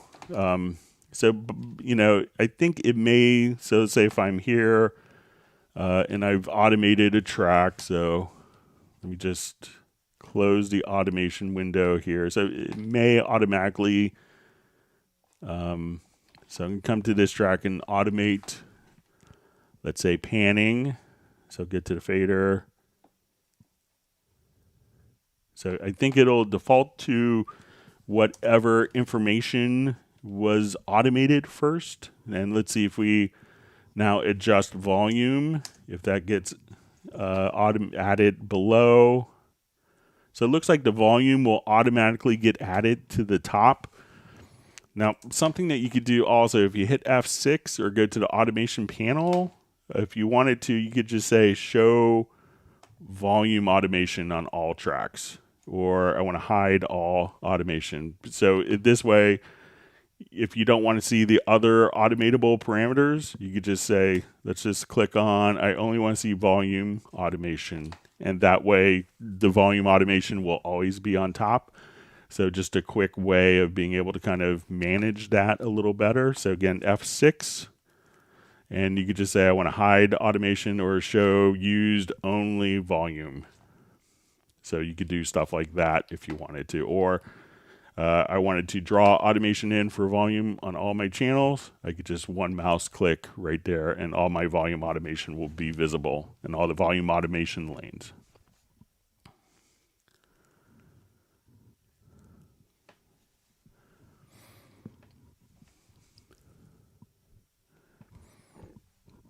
All right, so we have a question. How can you rename a track and have the name on the mixer channel change as well? Sometimes it changes, sometimes it doesn't. And I'm not sure why. Thanks. Okay, so let's say if I come here to my mix console, so if I change the track here, so we'll call it Anders. That seems to change all the time.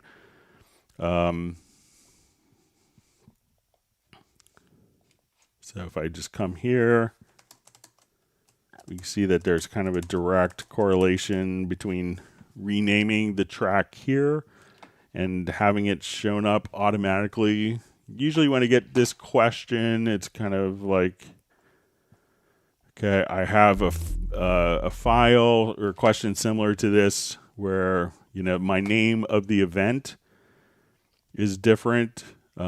So if we look at the event name, so in here, if we hold down, I think Control, and then hit Enter, that the event gets renamed. But it seems like that the mixer is automatically carrying over whatever track name is being set here. So let me know. I haven't seen it not do that, but let me know if you still have that working, if it's still doing that for you.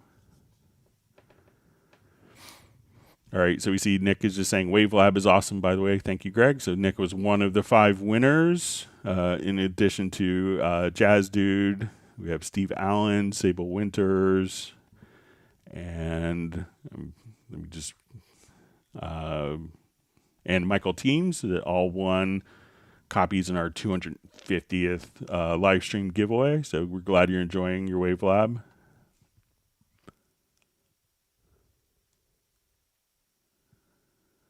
All right, Ralph Nelson Tucker has to take off because his wife wants her tea, so that's important.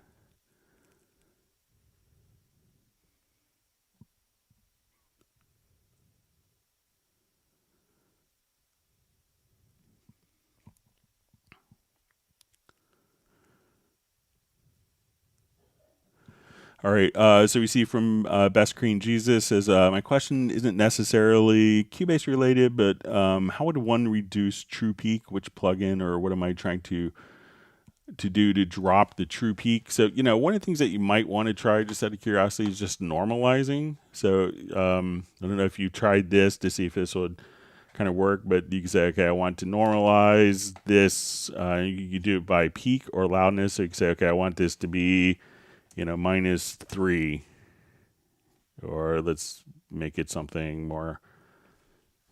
Okay, I want this to be -20 for the selected file, and then you can see it kind of reflect the change there. So, try just, if you go to audio to processes and try normalize as well. So that may do the trick for you, Best Green Jesus. Sorry for hitting my mic.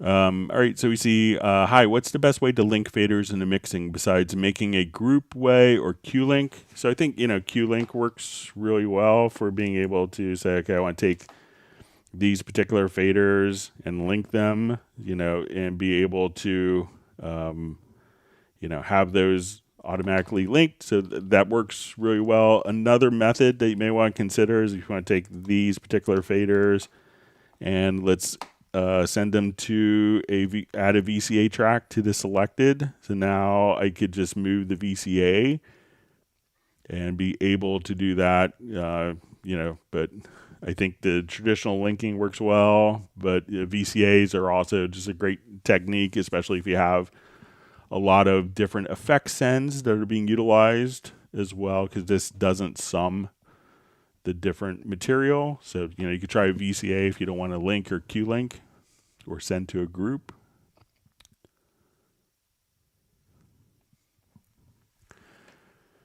All right, so we see a question from Jeweler the Rocket. Hi, Greg. What's the fastest way to snap an audio to the grid? So A, just make sure the keyboard shortcut is the letter J, like Japan. So if I have this turned on, I'm gonna just switch my grid here to bars and beats. So now when we do this, I have my grid set to use quantize, which is set to quarter notes. But let's say if I want this to be bar. Now it's only going to snap to the bar. We could also set this to adapt to zoom. So if I'm zoomed in, I could just have it like go now to 16th notes.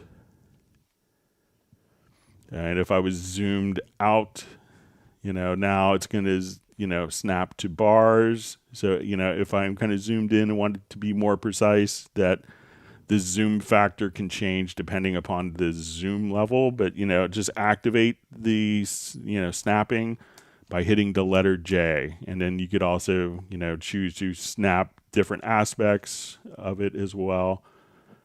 So let me know if that's helpful.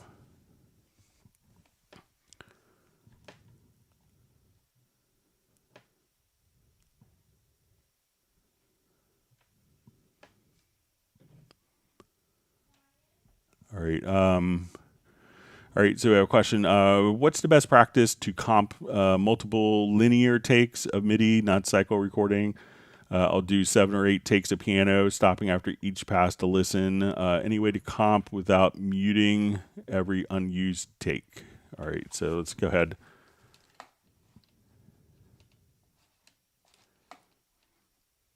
Let's do a new project here. Thanks for all the wonderful questions. I hope everyone has learned a new tip or trick. And if you have, make sure you hit the like button and subscribe to the channel so we can help you more in the future and let your friends know.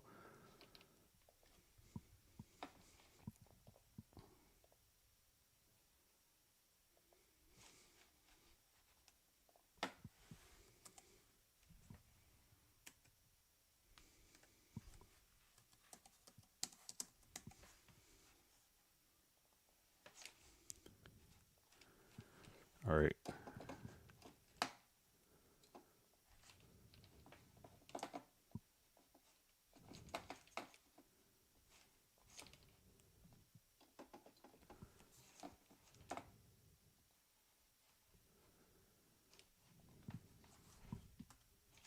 Just check my connections here real quick.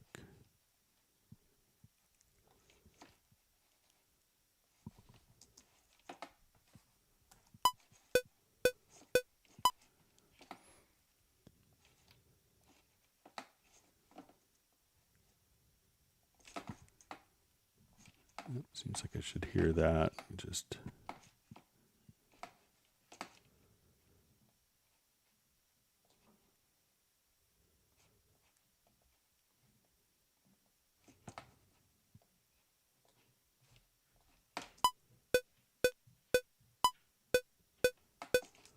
all right, let's try a different project here. Sorry about that.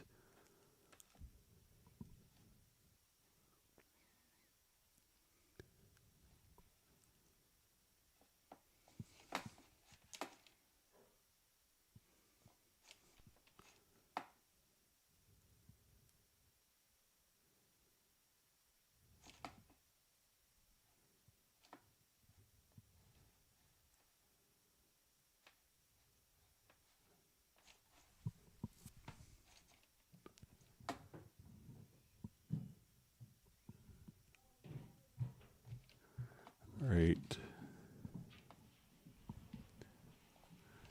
Okay, let's see if the audio is going to. All right. All right, so say I didn't do cycle recording, so I'm just going to come here.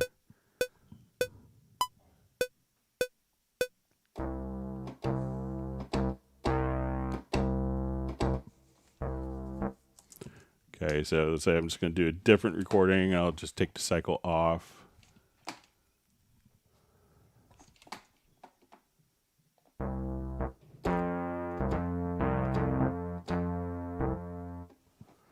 Okay, so I have a different recording there. All right.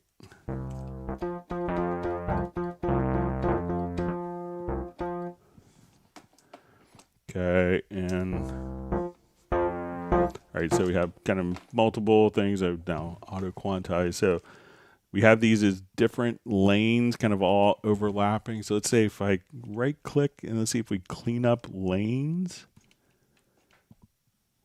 that now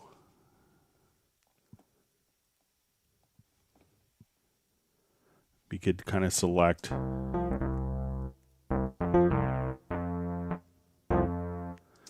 so try, you know, once you have like these are all kind of merged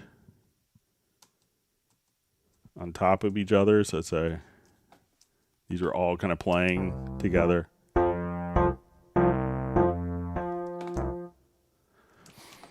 So try right clicking on the track and selecting clean up lanes. And then I think you can just kind of comp as you would expect for audio material. So give that a shot.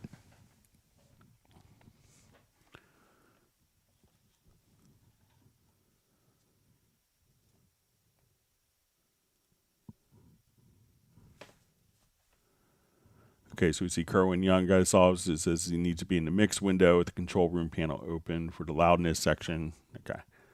Yeah, so also you might be able to do Kerwin. So let's say if we're here, let's say if I have that, and if you need it on the main, so let's say if we come here to our meter to loudness, so maybe like the integrated, the short term and the time there. So if you just kind of click on the master, so it's probably the time you're talking about. So sorry for misunderstanding. I'm having a brain cramp about that. But if you want to see it here from the right-hand side, you can do that as well.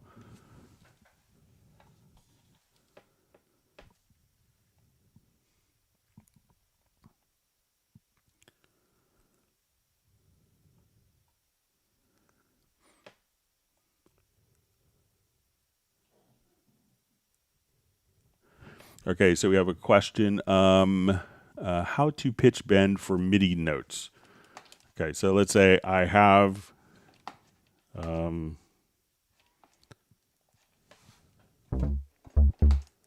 just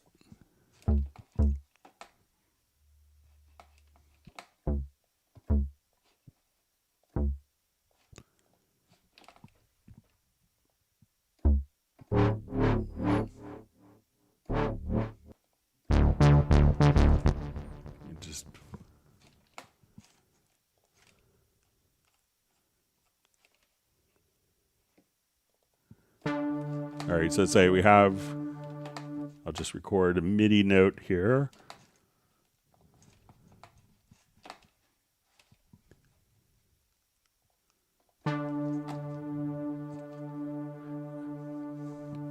All right, so now if we wanted to come to this particular instrument, we can now select pitch bend. And pitch bend is a MIDI system common message. And we could have this kind of, you know, ideally we want to go to the pitch bend setup. So here we can see our pitch bend. We could see kind of the range of the pitch bend, and we want to match kind of the range of the pitch bend to, you know, from the instrument directly to the setup here. So let's say we have 2 up and 2 down. So at this point, we could just say, okay, I want to start at, you know, the normal pitch here. I want to go up to 1, and we could snap it to so that the pitch bend will be in tune. So as we listen to this, we'll have our 1 note.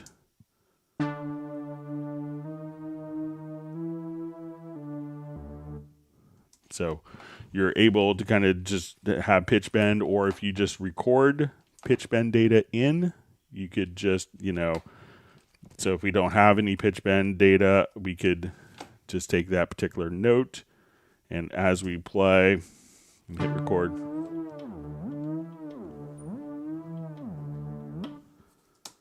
that the pitch bend I just moved with my pitch bend wheels automatically kind of applied and captured just like that. Now, if you want to get into where we have some instruments, VST 3.5 instruments, and this is really kind of the precursor to like MIDI 2.0, is we could choose to, because pitch bend will do everything on that particular MIDI channel, and sometimes you don't want that. So if we click here, we could actually, now when I double click on a note, I could take one particular note and go to note expression, and I'm just going to choose tuning.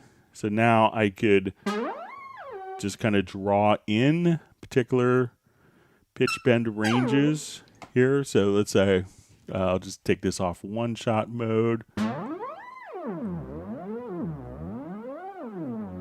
So whereas before we would have only, pitch bend would be for as per, like, the MIDI 1 spec would only be for every single, that pitch bend would be applied to every single note on a channel. Now, since like Cubase 6, we could only have the pitch bend on one note, but not another note. So we could have stuff like this.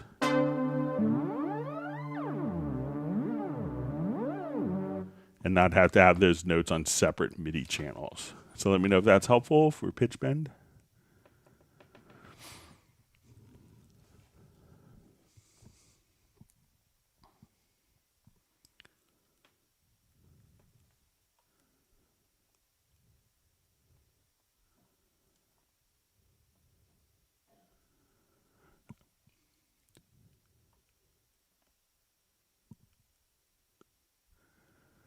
All right, so we see Graham Witcher just says that he's in the process of moving his family home. So good luck with the move, and we hope that your new studio setup works out well for you. And we'll see you on the next live stream. And glad that you'll still be in Royal Wootton Bassett, because I like saying that town name or village name.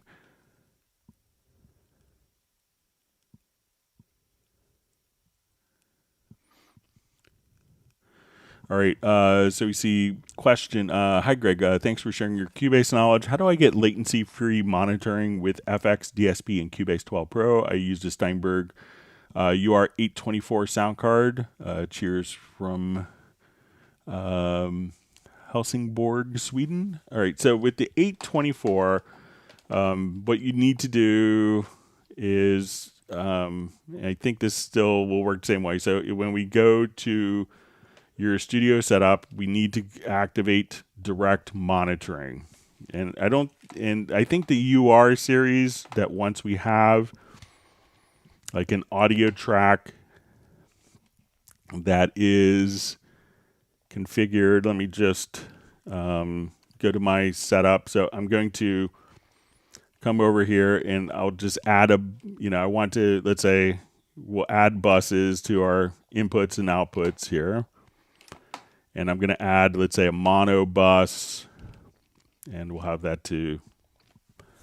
So when I go to an audio event and we have this mono bus enabled on a UR interface, and I don't think this works with the UR824, but like the URC interfaces, that you will see kind of the settings here. So we could have our reverb, and we could blend the reverb here with the send level.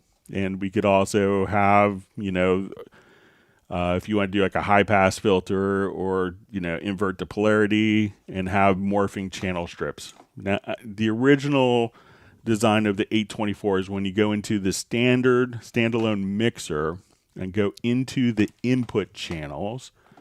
So we want to come over because, we're setting the DSP on the input channels. So I'm going to slide over that. We will see a new rack that's available called hardware.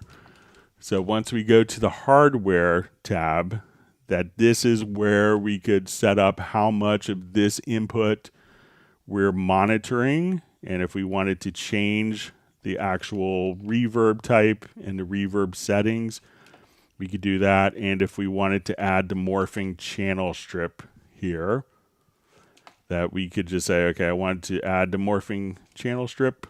And at that point, we could have kind of our effects. So look on the input channels, and here is where you could access the DSP for the UR824.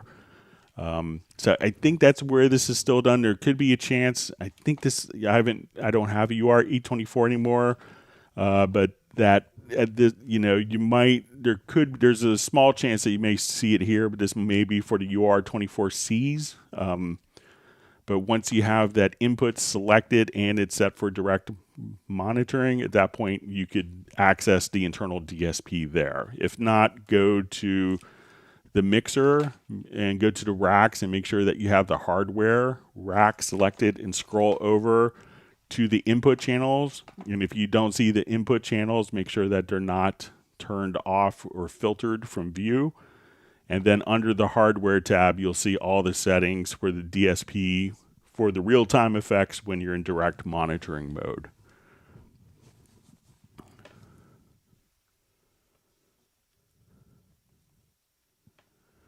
See, Walter Till says, thanks, Greg, for the information about the editor sync. Great to have you making the stream. So hopefully the live streams are helpful.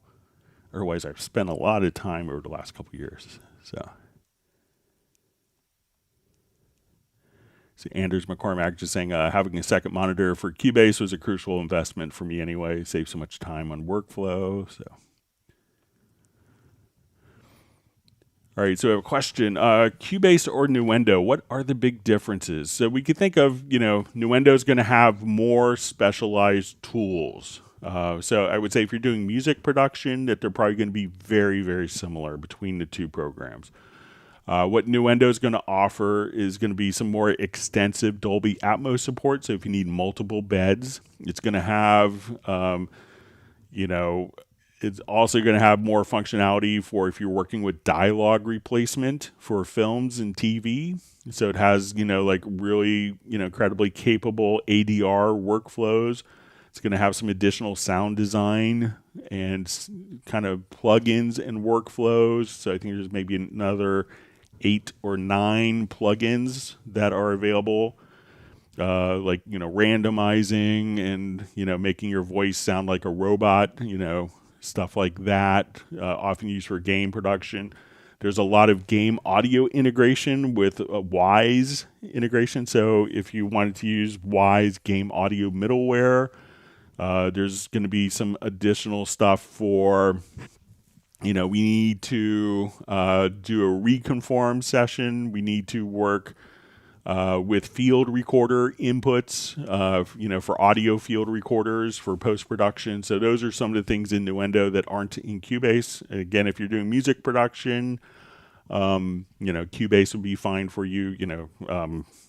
It worked well enough for Hans Zimmer to get him another Oscar last year or this year. So probably work for you and me.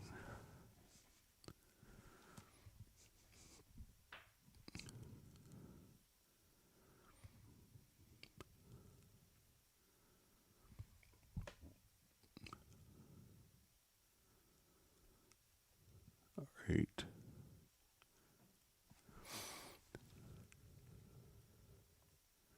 All right, wonderful to see Gareth on. Glad you could make it from Spain. Missed you on the Zoom meetup last week. Hopefully you can make the one in November. See the Heartbreak Time Machine just telling Anders that he just ordered the TV today for a second screen. And he says it's amazing how it changes the game. So, yeah.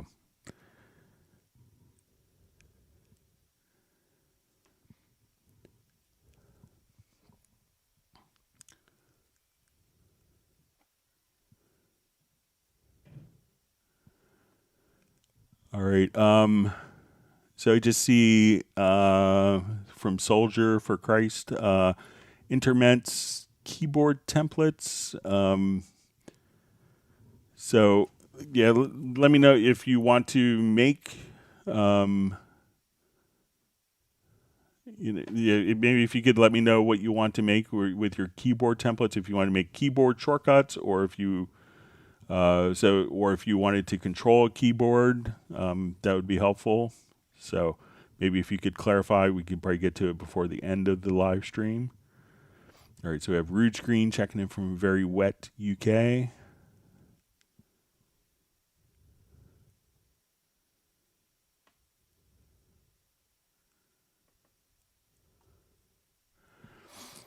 Okay, so we just see once we duplicate the MIDI chords from one bar to second bar and change any note, the first bar note is also affected. How to make changes independently.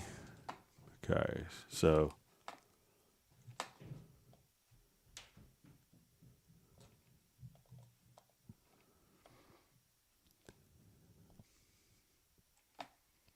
I'll just add some chord tracks here.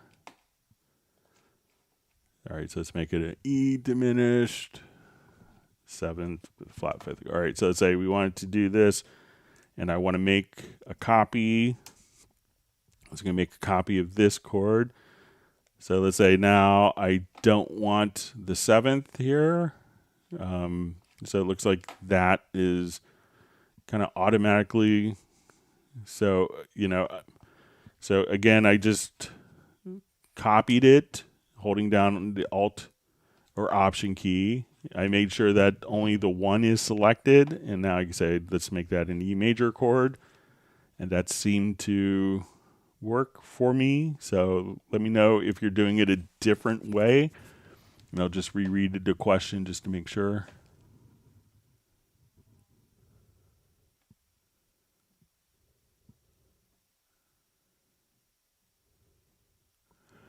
All right.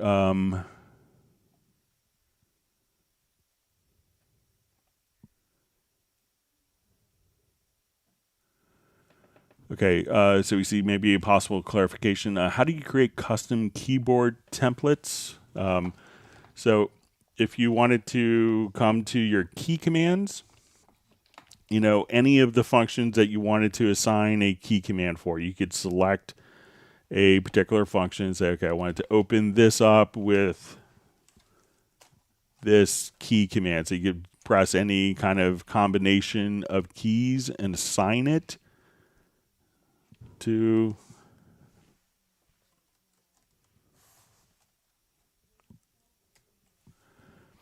and then click on assign, and then that keyboard shortcut is assigned to this function. All these functions are kind of organized by category or menus.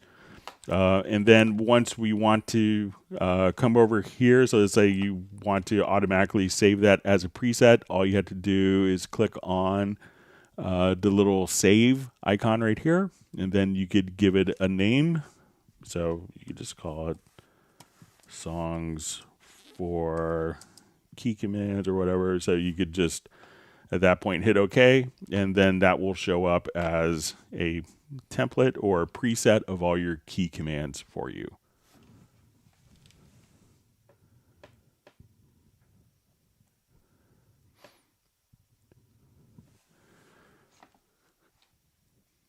Okay, let me just.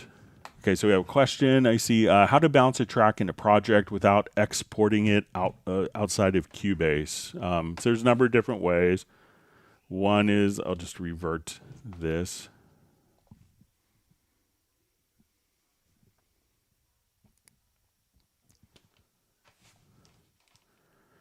Okay, so let's say I have this file here and that there. So now I could just select these. So if I don't want to apply any processing, as we discussed a bit earlier, and I just want this as one new audio file with silence for the space, I could just come over here to audio to bounce selection. And I'll hit replace, and now everything is there. And if I wanted this to be one file, but to contain all of my processing, such as effects, EQs, inserts, sends, at this point, that's when I would just do a render in place, and we could choose what level of effects that we want, whether we want these as block events, one event, or separate events, and then we could choose to mute the originals, and I could just come here and just have one event that would just be all of those muted. So let's come over to, again, render in place. And we'll just render with current settings. And then we could just have your files with all the processing included with the render in place functions.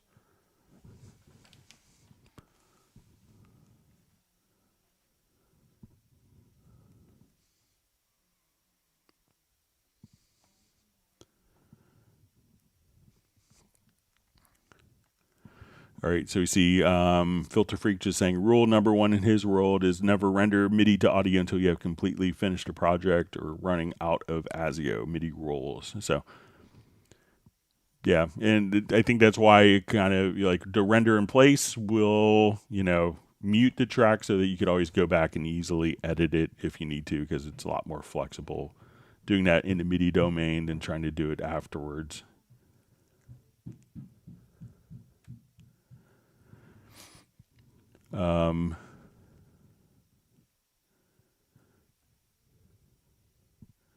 Okay, so we see from a question from Jeweler DeRocket, what does that speed button at the top left of Cubase? So if you have multiple projects open, so if I do a new project, I could come over here.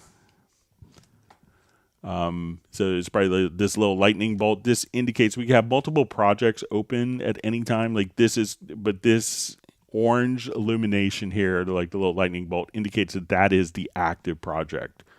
So if I clicked here and it was like, why can't I edit this as much as I would like, and I record and it doesn't show up, it's because it's not the active project. So we could have multiple projects in Cubase. We could drag and drop media, audio, MIDI, chord tracks, arranger tracks between different projects, but only one project can be open at a time. So when I click here, that's going to activate this particular project, so that this project is the active project.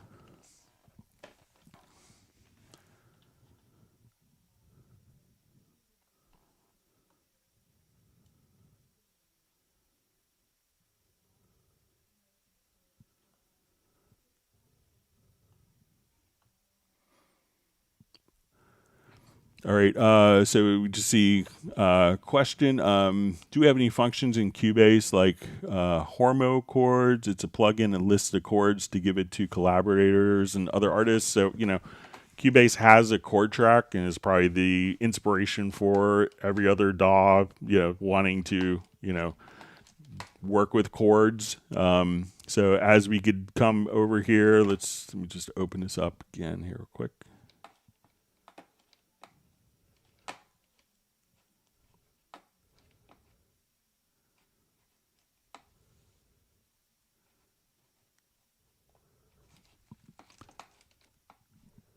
All right. So, you have the chord track. The chord track could be printed out. It could be also just done in the score editor. So I'll show you in the score editor here really quickly. So let's come over to here. So if I needed to share this with other musicians and collaborators, I'll show you how you can do it.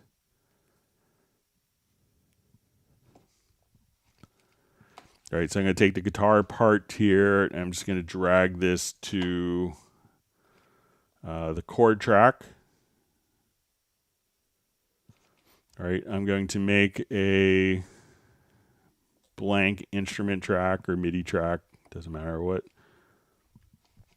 And I'm going to make a part that is the length here. Select it. I'm going to hit Control R or Command R to go into the score editor. We go into the score view here, go to page mode, go to scores, to advanced layout, and just say show chord track. And then all of our chords will just be laid out for us directly here. So, Cubase does that, or you could just, do a list of all the chords that are being used in the project. You could see it in time here. So a number of different ways. So you probably don't need a third-party tool for that. You can just simply use the chord track. All right, John Costigan is telling everyone, take a moment to hit the like button. So it's good advice. John is a smart guy. All right, now Heartbreak Time Machine has indicated he smashed the like button.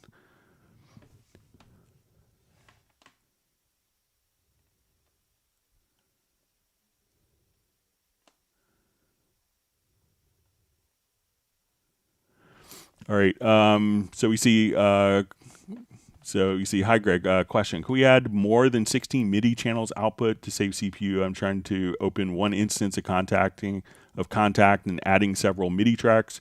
So MIDI itself as a protocol has 16 MIDI channels. So, but like, you know, if we, I'm sure that there's multiple ports. So you have 16 MIDI channels per port. So if I go to add an instrument track such as Hallian, which would be very similar, and when I go to set, and this is just how MIDI works and how the MIDI protocol was developed. But when we go to the, to the MIDI port here, so let's say, okay, I'll just open this particular instrument. You see, it'll say MIDI port A, 1 through 16, B, 1 through 16, C, 1 through 16, D, 1 through 16.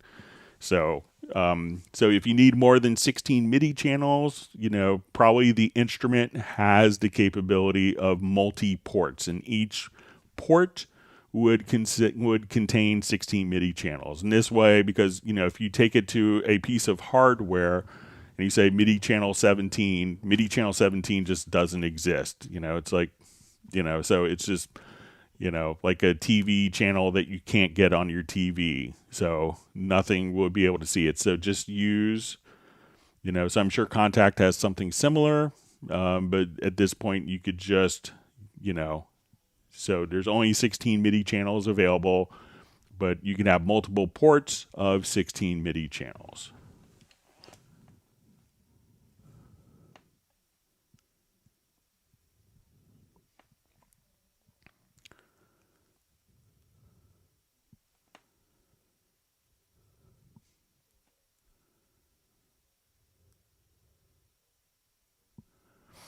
All right. So we see Robert Higgins just says, Greg, P.S. Thank you for the heads up on getting Wavelab, way better than SoundForge. Just wish Wavelab had lanes for us poor people who can't afford the Pro version.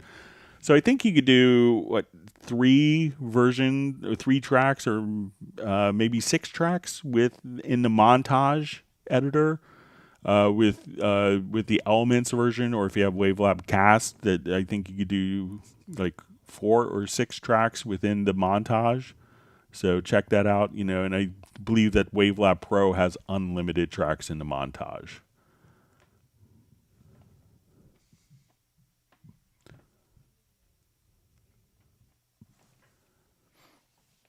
All right, wonderful to see Grant Nicholas on from Baltimore, longtime friend and longtime Steinberg user.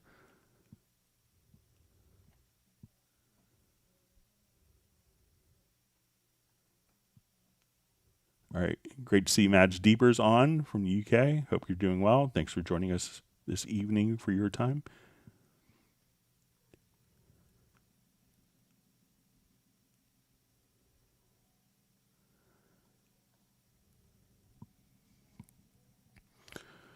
All right, so we just see a question. Which key is responsible for quickly listening to a chord? All right, so if we have a, so let's say if I have this selected and I click on a chord track, you know, if we have either record enabled or monitored enabled, we could just, as we hit on a chord track, we could audition through, through a particular instrument. If it's when you're playing a chord here, let's say I'll blow this up, and let's say if I want to play the chord, I think it's, so instead of, like, if I click here, I could play a single note. But let's say there's a chord here. If I hold down Control or Command and click, I could play the chord.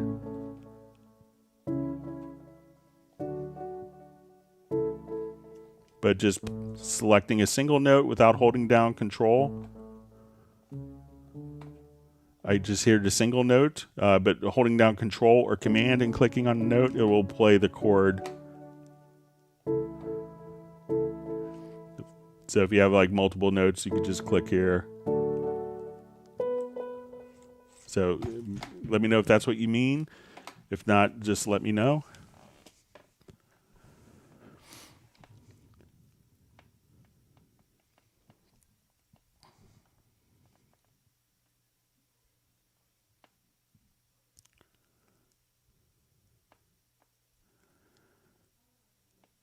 All right, so we just see, hi Greg, is there a way to create a MIDI part without using the mouse? Is there a keyboard key command?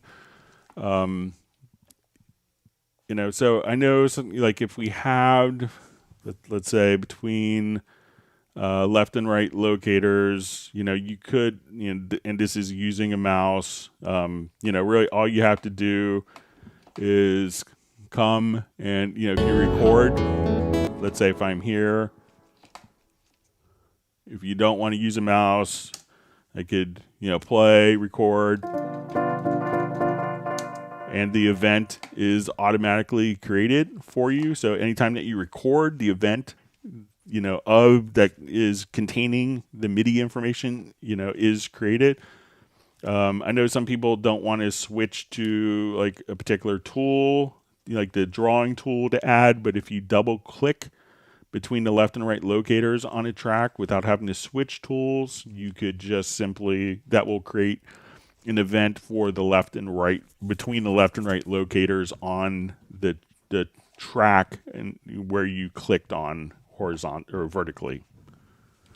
So let me know if that's helpful.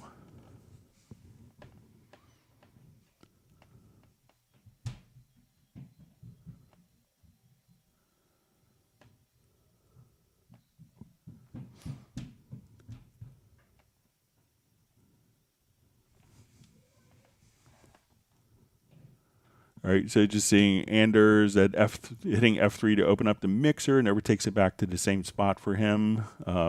So it always does for me. Just maybe other people could share if they have with the mixer, if the mixer is recalled to the same location, but it's always kind of done for me.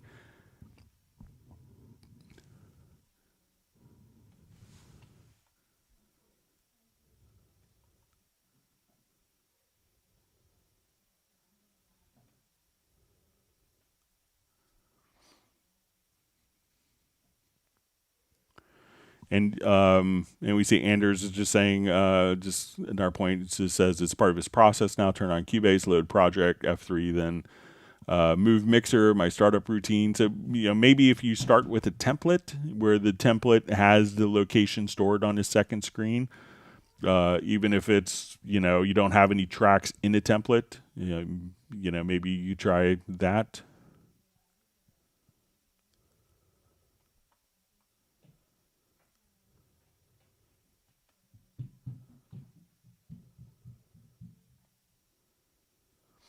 All right, so we have Don Hub saying hi. Thanks for joining.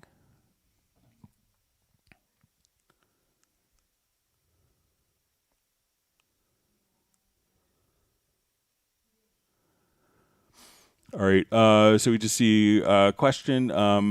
So Greg, how to double time speed both MIDI and audio, double the speed without changing the tempo?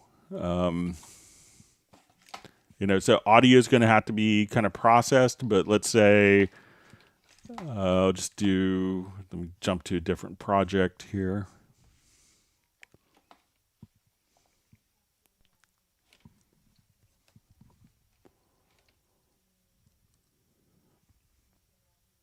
I think there's logical editor presets for the MIDI.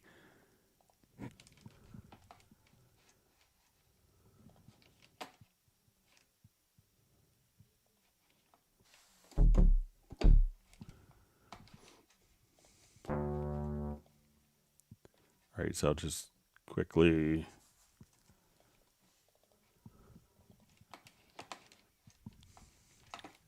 do like a step entry here.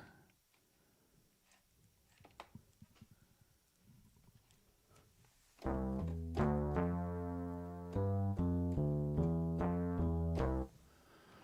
Okay, so let's see if we.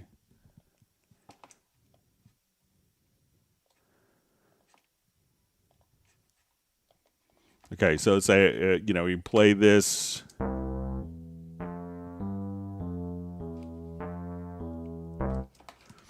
Okay, so I think that there's a MIDI logical editor preset for this. So if you want to go to the logical editor,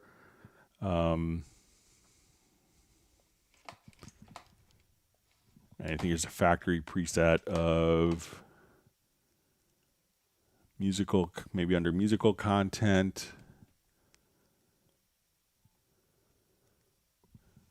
Note lengths, so we could say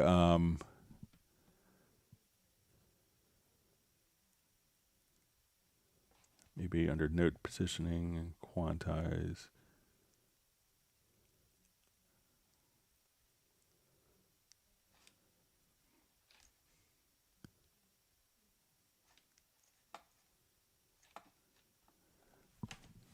Let's see if it's under double.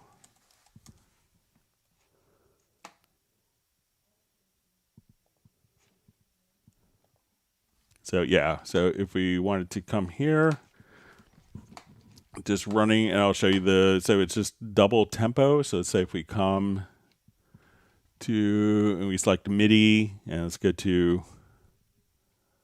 logical editor.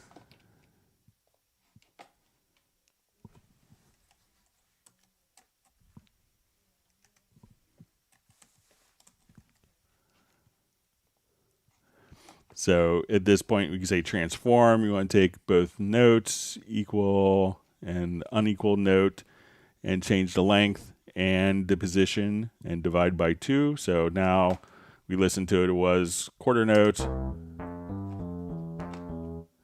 Now I want it to be now it's going to be, so it went from quarter to eighth to 16th to now 30 seconds. And if we want to just choose by 0.5, so you could just do that. So try the double tempo,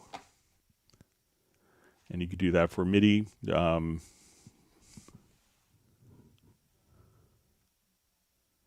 let me know if that helps, Patrick.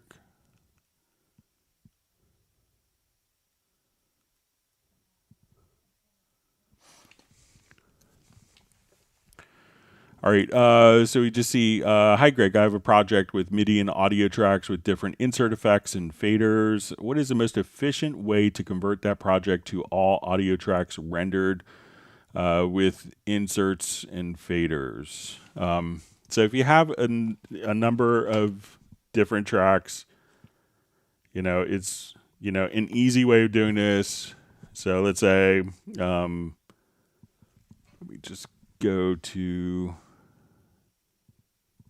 a more manageable project just to show this.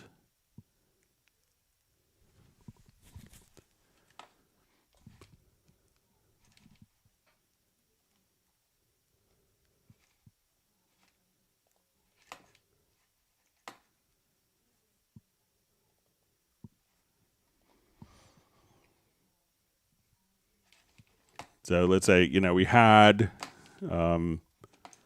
different EQs. So let's say we have our effects. So these are all going into like a reverb. And I'll just do the horrible thing and put a delay on. So, all right. So if you wanted to, one of the things you could do is just kind of select all of the events. And if you go to, or we could select the tracks here.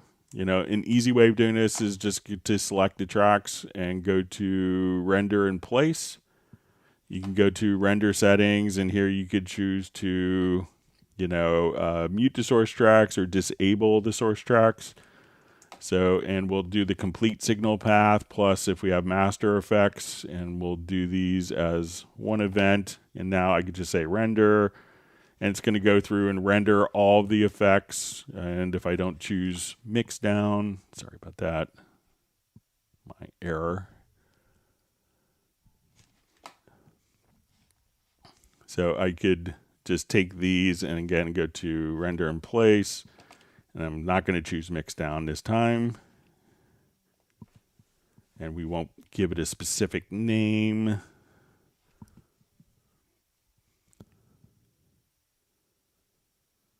So now each of the files will be rendered with their effects. We could choose to hide them. We could choose to disable them, whatever you want to do. So that's one method that you could do it.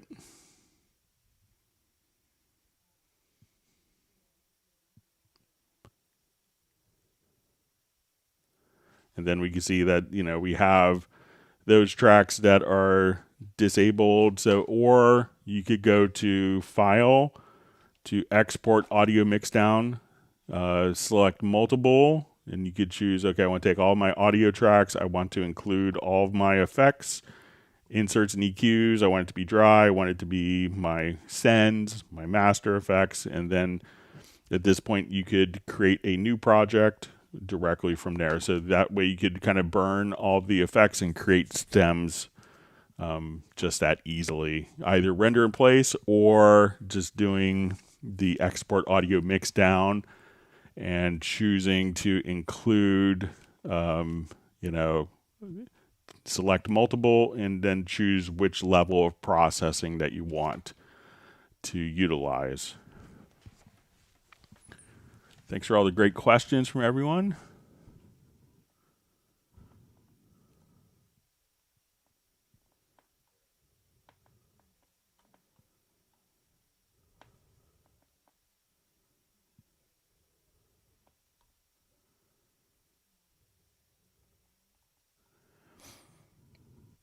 All right, so I just see in this one of the early questions from Dallas LaRue says, after I flatten the chain on the arranger track, it changes some of the settings on my Halion Sonic. It could be, check to see if you could let me know what the changes are. If it's, maybe it's retransmitting a program change, so if it's playing the wrong sound, or if some sounds aren't carried over. So sometimes when you do an arranger track and you say, okay, I want to define a particular section. So let's say we do our arranger track here. So we say, okay, I want this section. So let's say we define this as our A section and our B section, but let's say that, a MIDI note comes in slightly before this. So if the MIDI note actually comes in before the event, that at that point, when you carry it over, that the MIDI note, may be in the previous event. So after you flatten the chain, you may miss the first note. So just check to make sure that, that the MIDI events are contained within the actual arranger range. Because if it's outside of that and you copy, you may miss the first note here or there.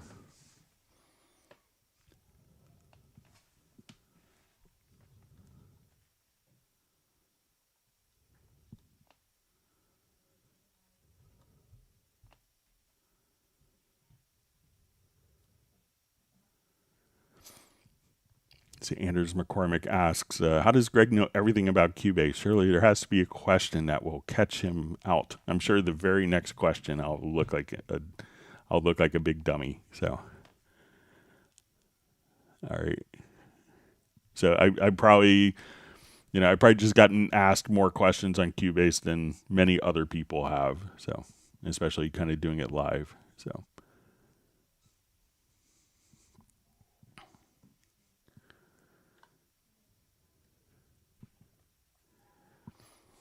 So, and we see from the Heartbreak Time Machine, he wants Anders to ask how can I configure Cubase to run my espresso machine? Is there a VST for that? So as long as it has a MIDI input, you should be okay. You can make a device panel for it.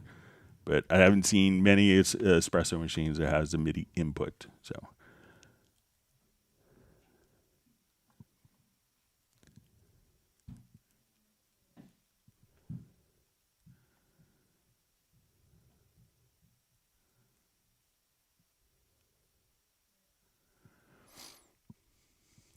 All right. So a question from Patrick Emmanuel A. Is it possible to mix the song on program window, like seeing both song and used plugins? There's a way. And why do you suggest me to get fluent with Cubase? How can I get deep? So like as you kind of do more things and you have more experiences with Cubase, your knowledge will grow. You don't necessarily have to go looking for stuff unless you want to be very academic and like not many people, like Hans Zimmer once told me, he's like, wow, the great thing about you, Greg, is you're the only one who doesn't run Cubase for yourself. You try to run it and think of the perspective of all the users and not just a personal like use case. So, if you don't, it's okay not to understand every single aspect of it. But let me get back to the question. All right, just find my space. Okay, and to get back to the questions, so is it possible to mix a song on a program window, like seeing both the song and used plugins? So what I would do is, if you wanted the mix down to be in the same project, and I always like to do that just to, to keep it in, as a reference, but you could just go to export audio mix down and I'll just choose my stereo mix. And then on the after export, I'll just create an audio track. So I'll just take that and now it's going to export and create our stereo mix. And if I don't choose to mix it down to mono, so I'll just do that one more time. So we'll say export audio mix down. And we'll say stereo interlead file. And again, create audio track.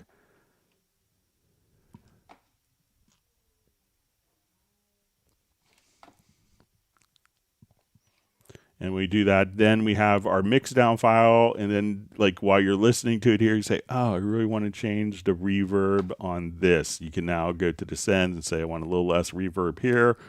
Or now I'm listening to it, I want to adjust the EQ on this particular track. We could do stuff like that. So let me know if that's what you meant, Patrick.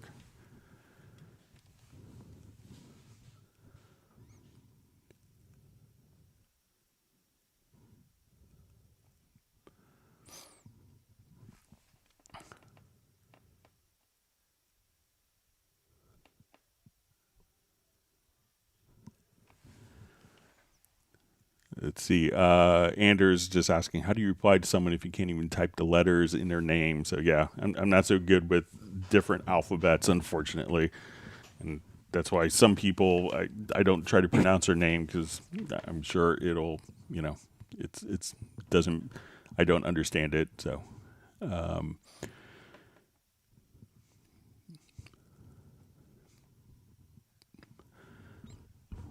Okay, so we see a question from Ed Rugman. Great to see you on the live stream. Does automation get copied across when you drag the copy channel settings into Mixer after a render place? I'm wondering how to copy any changes of plugins and automation back to the original synth track. Say that was rendered. I need to render a few synths, but worry about having to go back to the originals during mixing and lose some of the settings or changes that might have been made to the rendered track. Thanks. So if we have, and I'll just jump to a different project here.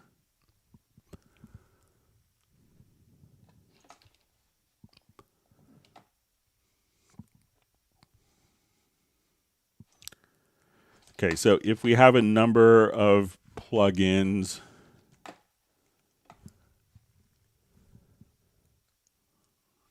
on, so say, okay, I have a compressor, and let me just throw a couple on here. Okay, so the first question of this was, okay, does automation get copied across when you drag the copy channel settings? So the copy channel settings won't include the automation. So say on this track, if we have automation, we could think of this automation is going to be when we copy channel settings here, that this will basically copy over, just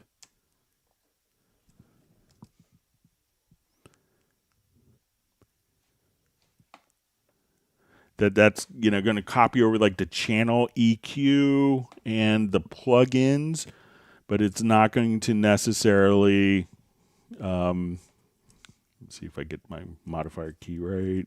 Sorry.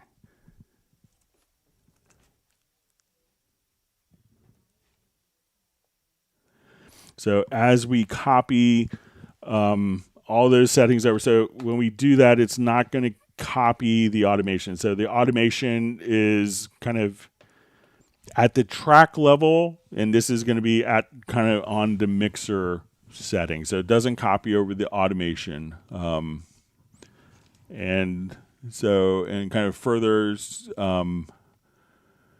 so I need to render a few synths, but worry that having to go back to the originals during mixing and lose some settings or changes that might have been made to the rendered track. So, the automation is going to be independent. What some people do, if you're dealing with, rendered instruments, is just come over here and, make a new track version. You could duplicate the version and kind of, make your changes here. And then if you need to go back to the original, you could just, easily kind of jump back to your original and then your new one. And all of the automation is automatically carried over between the two of them.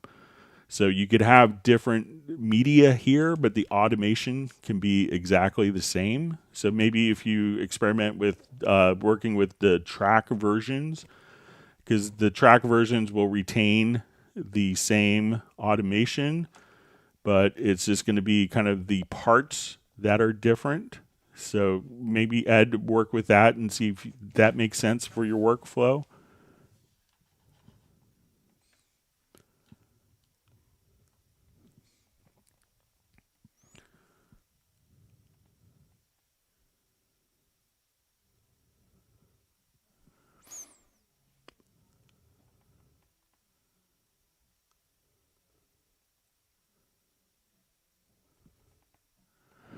All right, so we have a question from Paul Claridge. Glad you can make it today. In a MIDI editor, is there a way to have the note show up on the keys image on the left side? For example, only the C note is listed. Being a guitar player would be easier. All right, so sometimes it's, the keys on,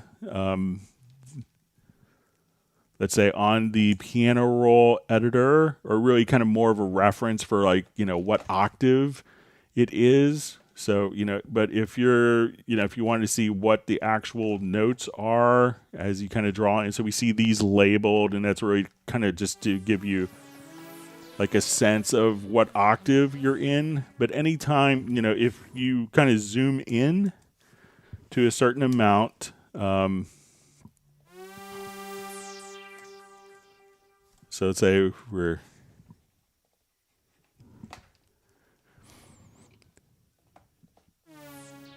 usually, but you could always see the pitch indicated right here. And sometimes depending if you zoom in, I'm not surprised we're not seeing it yet, but if you zoom in, that you could see the notes labeled. Let me just look at a different project here.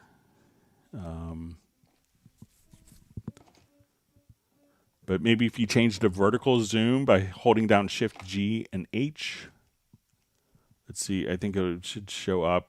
So let's say if we have this,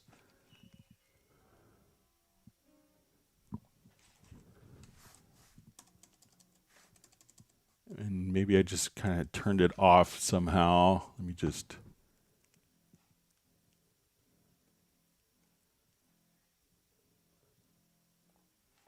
Okay, yeah, so anytime that you're here, so if you have just a note expression, so what you could do is, instead of having to label all of these keys, you could just come over here, and as you zoom just a little bit, it'll actually indicate the key, what note each note is. So we'll just make this a little larger. So you could clearly see that, this is an A sharp 2, a D2, and you could, see that in addition to just looking at the pitch here in the info line. So, just try zooming in vertically more, Paul. So at a certain point, like, okay, you don't see it there, but one more level up, you could see the actual pitch label on a particular note. And if you don't see that, it could be that maybe the show note expression data is turned on, but just try zooming vertically again and see if that helps. So we get there, you don't see it, but there, each note is labeled with the actual MIDI note number.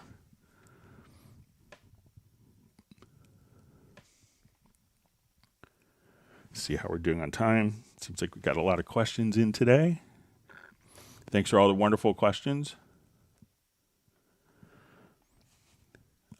So we see Anders McCormack asks, how much time would it take to go through them all? I think this is with all the live streams.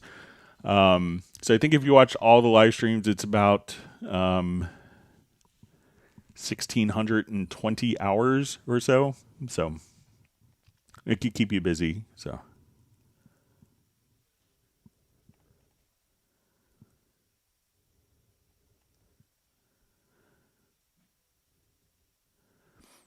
All right, so we see David M. just joined us because it's 30 minutes of info fix today. So thanks for joining us.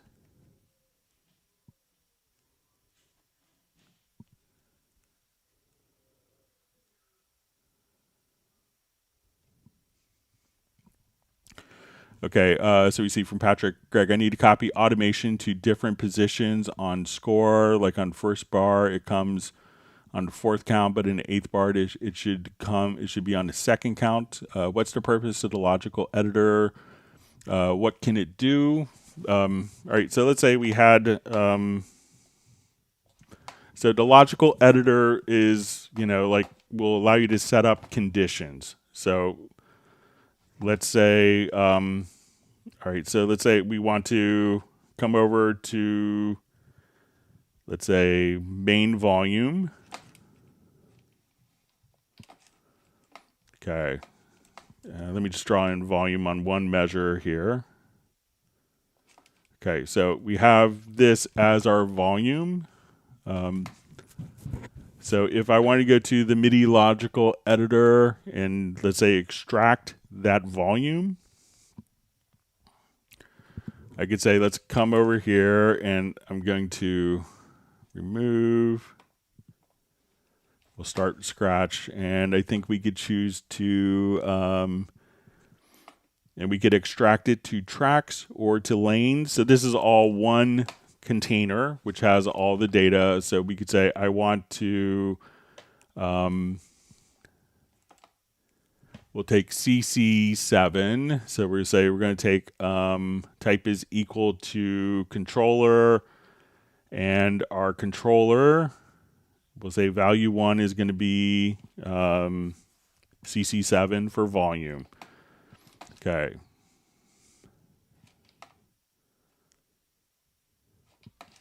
And so let's say we'll take this. So we're going to have one measure 9 here of control. So let's come over and I'm going to hit extract. And if I did it right, now we have just this one part that's just the volume. Now let's say I know it's only in like measure 9. Okay, so I'm going to add another condition here. And we're going to say position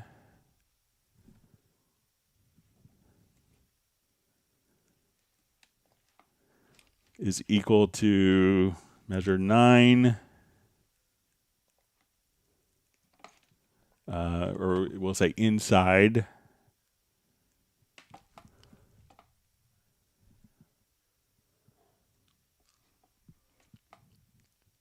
Let me just find.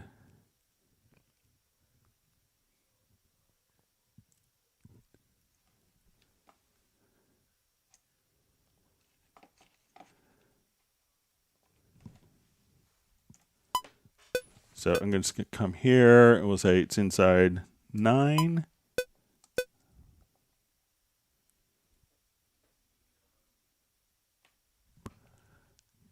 And 10.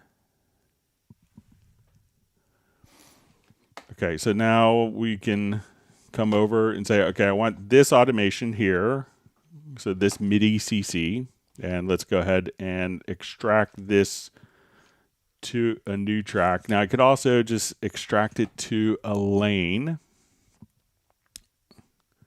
So let's say when we come here, everything is in one lane. Okay, so I'm going to now come over here and just extract that MIDI CC7 volume from measures 9 through 10. So now this is just a lane. So I will just truncate this. And if we need to copy this, so say we have this, I can now just copy, hold down the Alt key and say, okay, we need to start at measure 2 or beat 2 on this measure. I need to start on beat 4 of that measure. I need this to start on beat 3 of that measure. So you could just extract that particular MIDI CC data, put it to another lane, and move that lane freely wherever you want it to. So let me know if that's helpful. And if you like, I need to do it every other bar. Once you have this data, let me see if this works with our cycle. So if I grab my range tool here, I can then just Command D, and that will put that same MIDI automation on every other measure if you want it. So again, so the logical editor allows you to have kind of any MIDI conditions so that when you come over here, and again, what this does is I could extract it to a new track, extract it to a lane. We're going to take MIDI controller 7 between measures 9 and 10 and extract that to a lane so that I could place it freely anywhere else in my project. So let me know if that helps.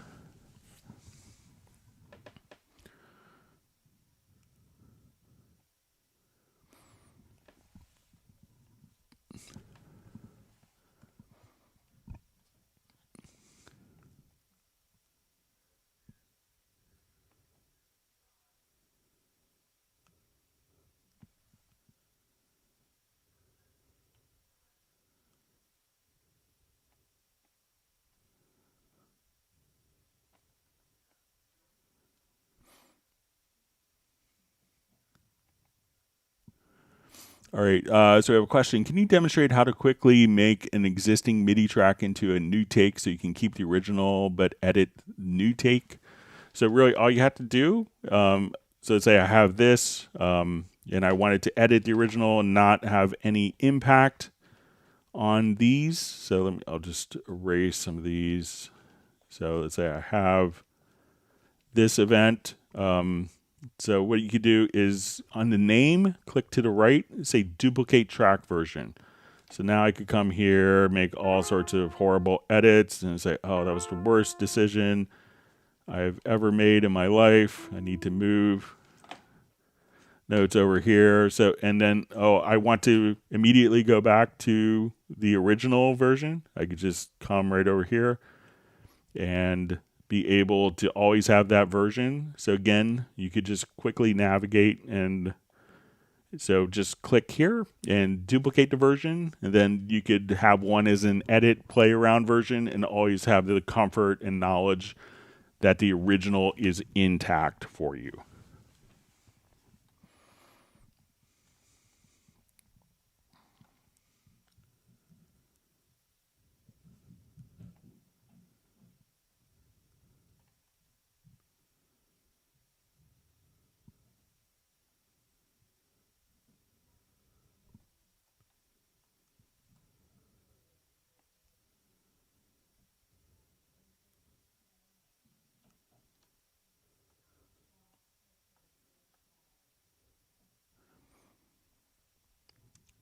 So we see Graham Witcher is moving into a small room, says his Yamaha HS8s may be too big for the room. I will have for his new room. So, one of the things inside getting new gear is just, monitor softer, and, you'll probably be in good shape. So.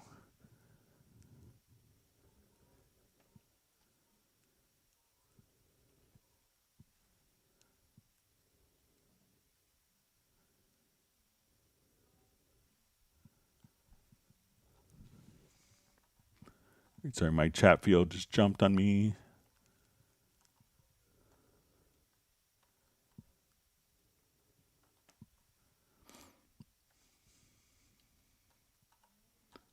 Let me find my spot again. Thanks for all the great questions.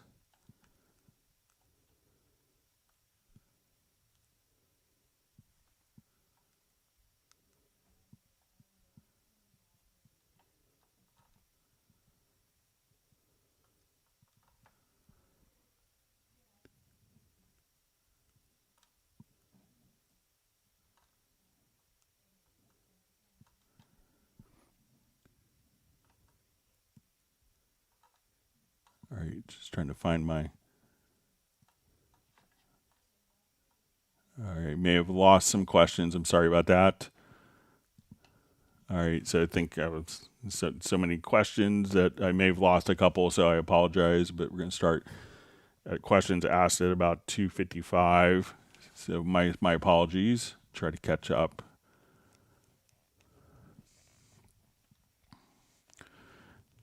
All right. So we see. So if I missed your question, please, feel free to ask it again. There may be like 15 or 20 minutes. My apologies. All right. So we have a question from Bruce asking. So there's a new update. Yes, so 12.05 was released last Wednesday. So look for that. We see Michael Pierce has his soup suggestion: sweet potato, roasted red pepper, sweet potato, onion and garlic in oven sprinkled with oil and paprika, blend with coconut milk, stock, sriracha, maple syrup, blend. Add soda bread. Sounds great. Thanks for sharing your soups. Look forward to it.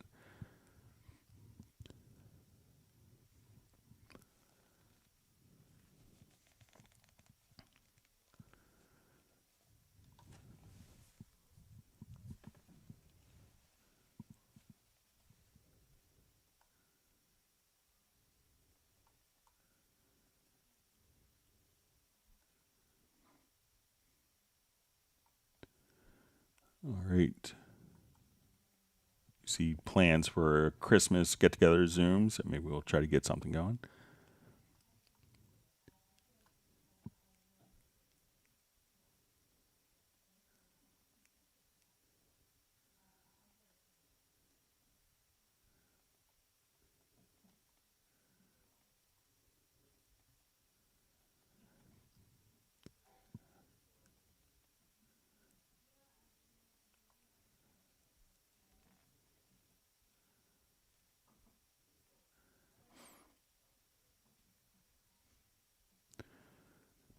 Let's see. Gareth is just mentioning he's so jealous of the Wavelab winners. Tried it for the first time recently, and it is indeed excellent. So I'll see if I could hit maybe for our last Zoom meetup of the year. I'll see if we can maybe do another prize to give away. So.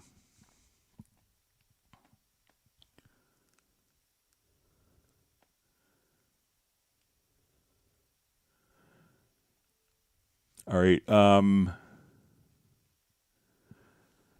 So we just see, I'm not sure if it's a question or a feature request, or so you see from Brian, it says automatically renumber MIDI track channels in order. I'm not sure if, so I guess you want to, have all the MIDI channels in order. So, but let's say if you start with drums, a lot of people will have MIDI channel 10 for that, or, some of the MIDI channels may not make as much sense. In the older days when it was all hardware based and MIDI channels were, highly sought after because you had limited channels on limited ports, it was probably more of an issue. But if you want a way to, reorder track channels by the MIDI channel numbers, let me know. And if there's a particular reason you need that.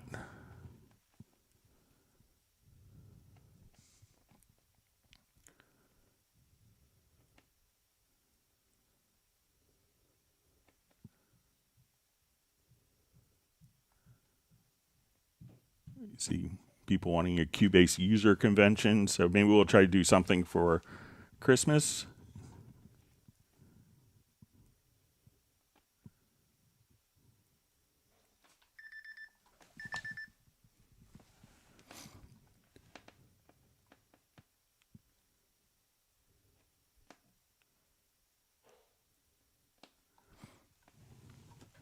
All right, still reading through.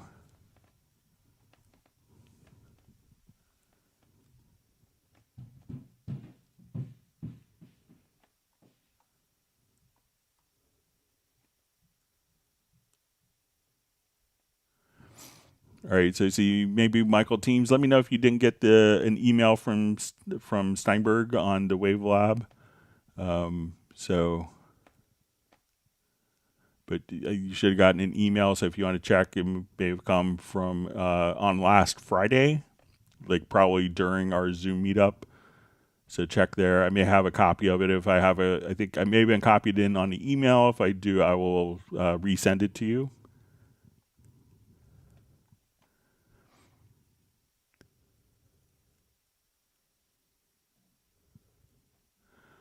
All right, so we have a question. How can I change event volume with keyframes so I can level vocal, but not with the gain line?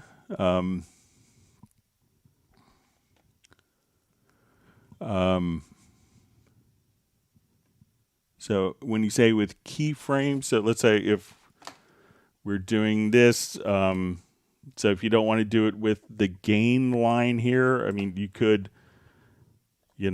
so I'm not sure if you want it to be pre-fader gain, but if you, if you didn't want to do it with a line, but have the line do it, because there is a key command. So when you say keyframes, is that maybe a key command? But if you go to your key commands here, there's increment and decrement volume.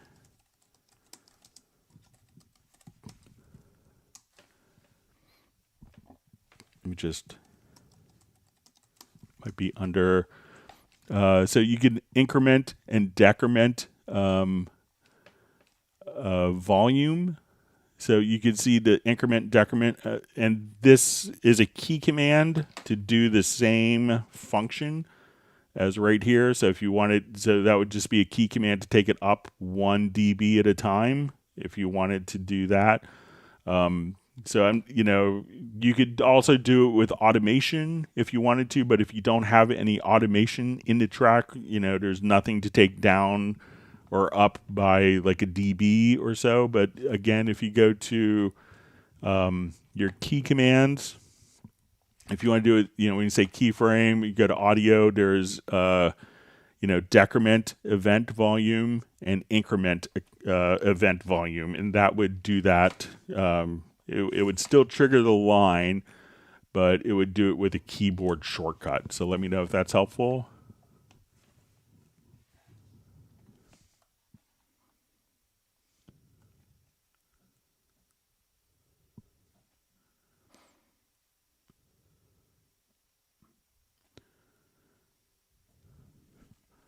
All right, so we see a question, probably a bit basic for this live stream. How do I import an MP3 so I can change the tempo of the imported track?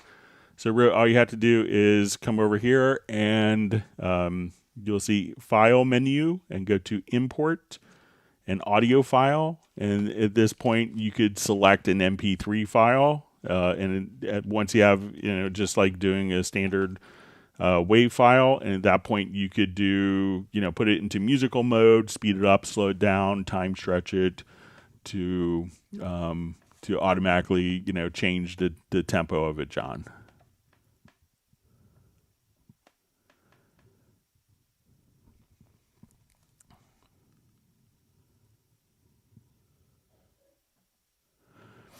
All right, so we have a question from Jeweler Del Rocket. How to align two audio tracks to make them perfectly in time? All right, so it's really like, let's say I have this audio track here. So I'll do it like two different songs that have fluctuating tempo. So once you place both tracks, like let's say if I have a drum loop here,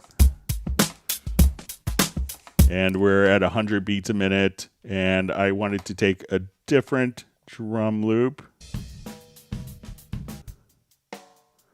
So let's say this one is slower, right? So now we listen to it, and I'll just take this off musical mode. So we listen to this.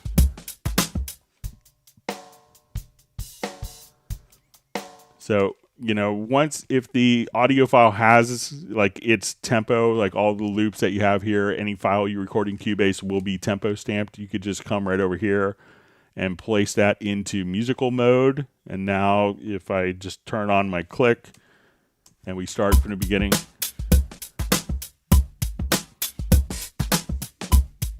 And I'll take it off loop, sorry. So now we'll go to the next track. And it'll just kind of take that. But if it's not in musical mode at this point, take it off musical mode. It doesn't fit, but that's how you get two different tracks to follow in time. But let's say you had two tracks that were, had varying tempos and you wanted those to match up. So I'll just import some audio files here.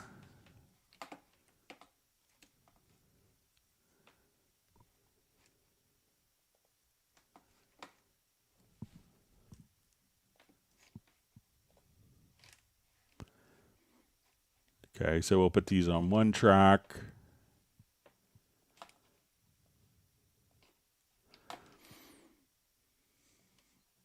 Okay, so what I want to do now is to take each of these tracks and let's say I'll just put them on different tracks here.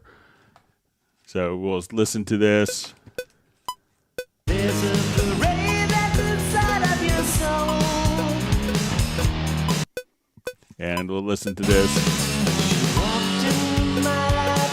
So this song is slower. So what I could do is I'm going to select this track and let's do a quick tempo detection. Analyze it. And we'll listen to it.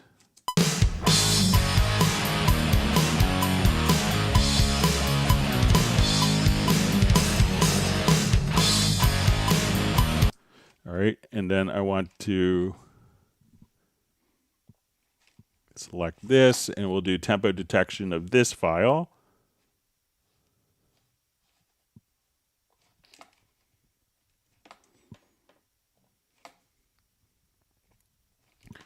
So when we look at our tempo map of them, so we'll just listen to it here.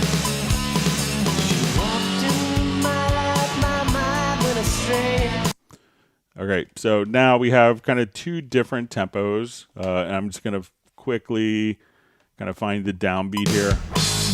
So we'll say this is where our downbeat is. And I'm going to find the downbeat of the other file.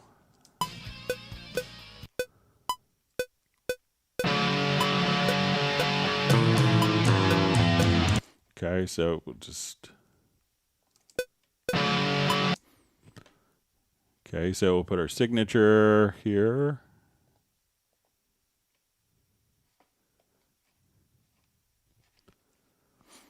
Okay, so now at this point, what I do is I could select, let me just not make this so huge.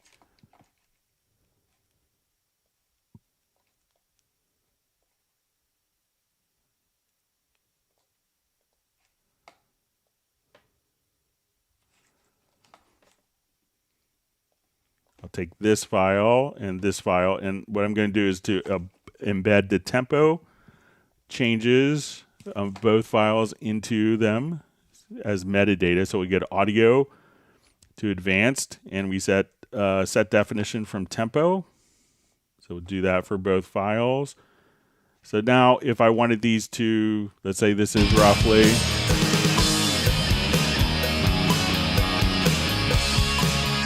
We'll say 124. So I'm going to just put both of these to 124 beats a minute. And not 360, we'll say 124. And let's say as this one is fading out, I want this file to just kind of fade in at the same tempo. So we'll say, okay, it's 124.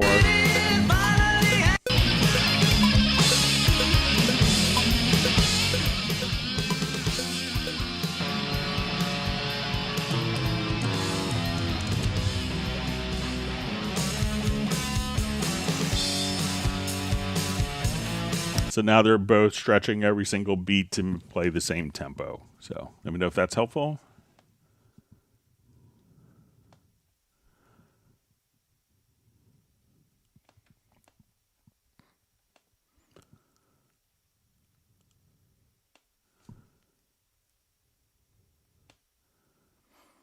All right.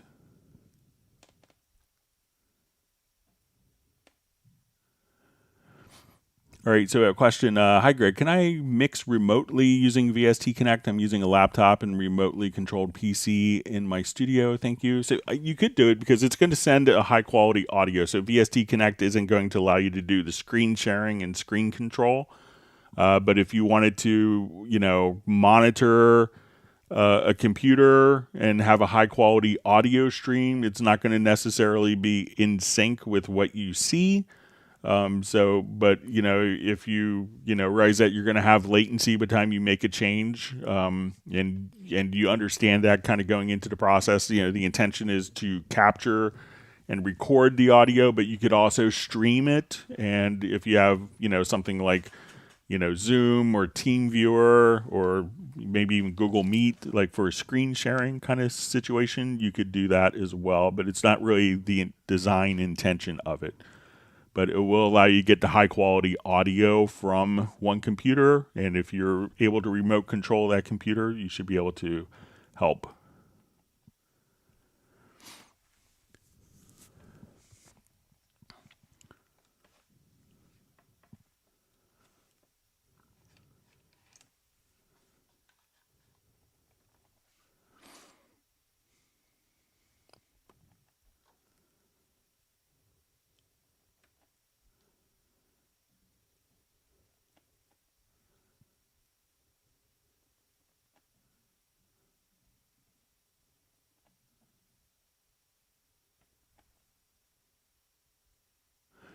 All right, so we see from Sven Isaacson, thanks for the info about Cubase 10.05. I also got an update to Wavelab Pro. Steinberg could improve their notifications. I get lots of emails when they want to sell me something, but none about updates. So a lot of times, the updates will, like for Cubase, I know that they're working on new systems, but, if you come over to the hub, and we, just look at the hub here, we can say, okay, here's new, what's new, try to do this, the Cubase 12.05 update. So if you look here, you'll see notifications every time you start your program if you're using the hub. So, use that as a resource as well.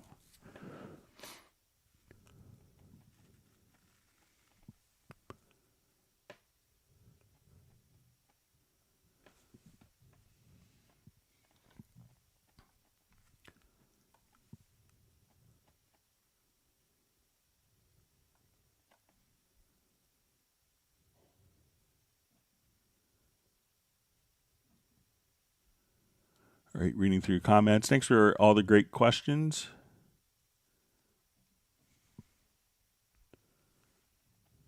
All right, wonderful to see Tim Weinheimer from Mission Viejo on the live stream.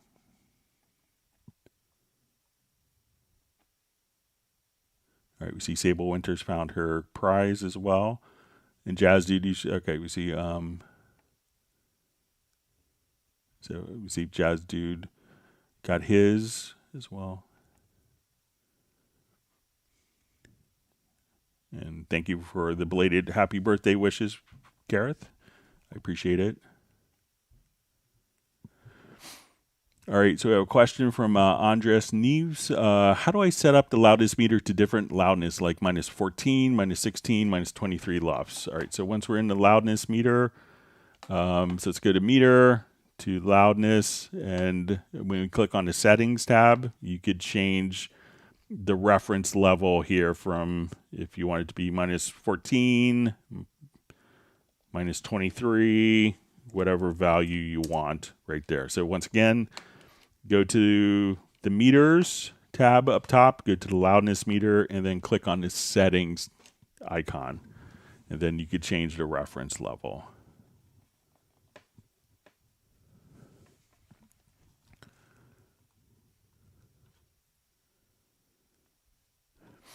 See, Bob is just mentioning, just saying thanks to Jazz Dude for all the links that he posts in the chat. He does a wonderful job, and so appreciate everything he does.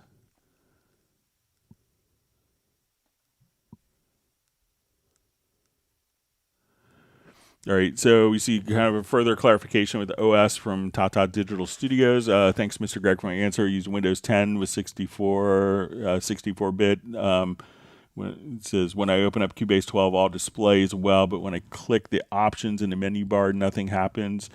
So just out of curiosity, if you go to your preferences, and this could be like a high DPI driver issue, try going to your preferences. And on the Windows platform, you'll see under General. So if we go General, and then you'll see Enable High DPI Usage, something like that. Try toggling that and see if that makes a difference. So it could be your display driver that's causing the issue. So give that a shot. All right, so we see question, can we upgrade from Cubase to Nuendo? So at times of the year, there will be special promotions where there will be updates. I think generally, there's, at certain times you could do it, but, you may want to check just to make sure if you go to the Steinberg online shop. But at certain times, I know last year there's a great promotion. A lot of people had jumped up from Cubase to Nuendo as well, so.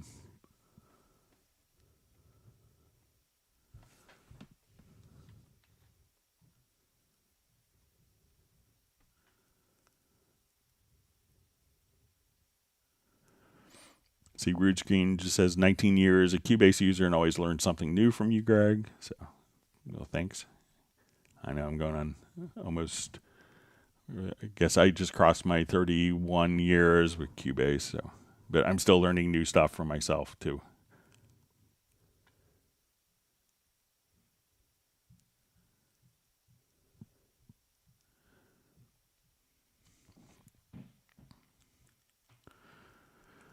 All right.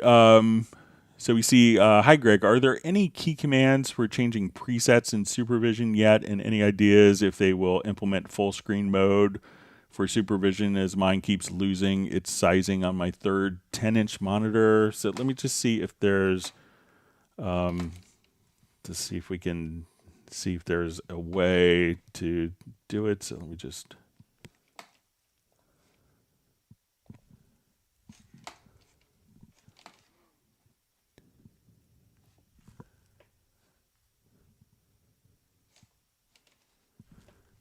All right, so let's see if we could set up my remote control, my MIDI remote.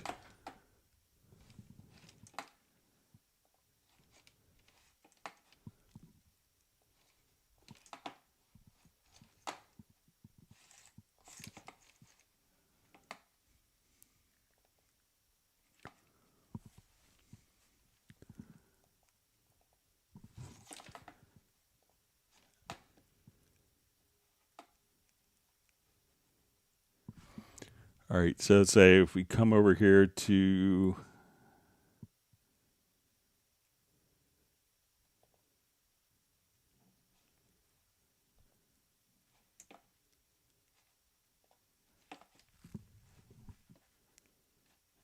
let's see if it's on selected track.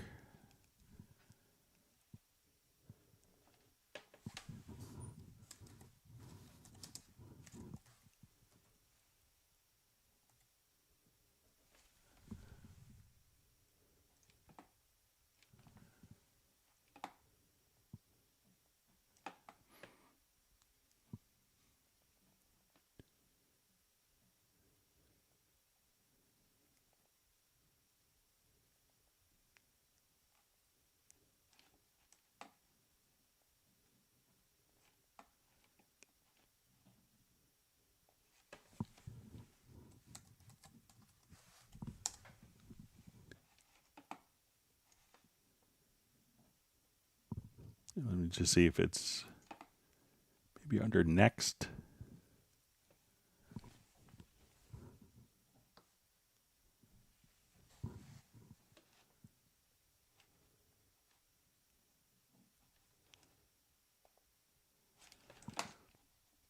All right, so let's see if we're here. Yeah, so there is a apply preset, so you could use it in the MIDI remote.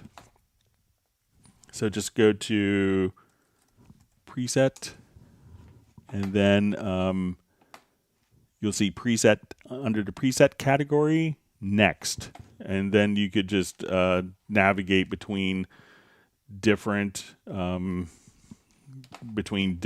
controls there.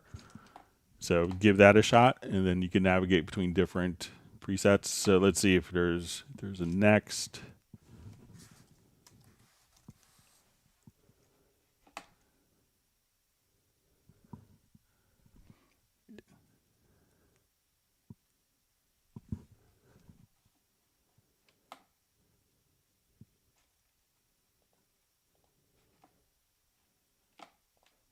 And there might be a previous as well. So maybe if we but check that out, and that should work.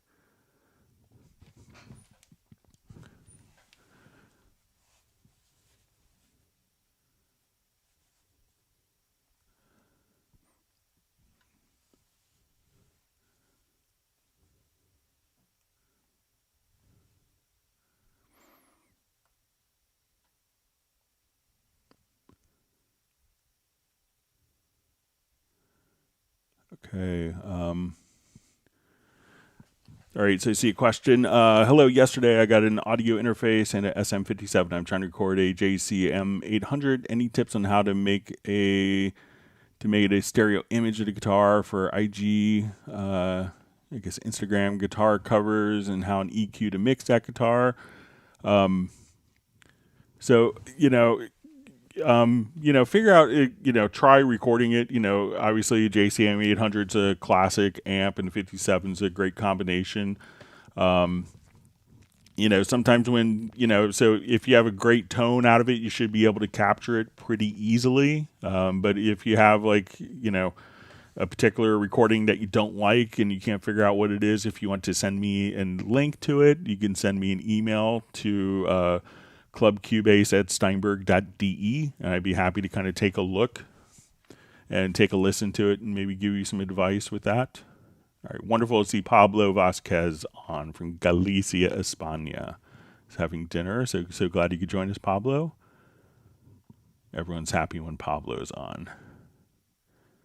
Michael Teams wants everyone to whack the like button.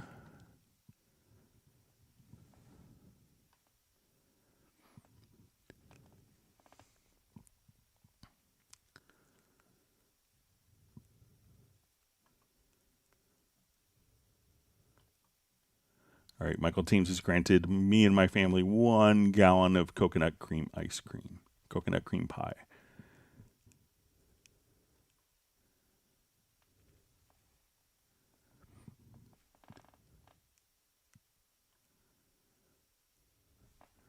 All right, we have a question from Jay Hatchie. Hi, Greg. Can you show us how to do real-time MIDI quantize when recording from external gear? Thanks, and fair play to you for doing these live streams. You're some man to stay positive. Love it. So, all right. So if you want to do like quantizing of, different parameters here, like in real time quantizing. So let's say,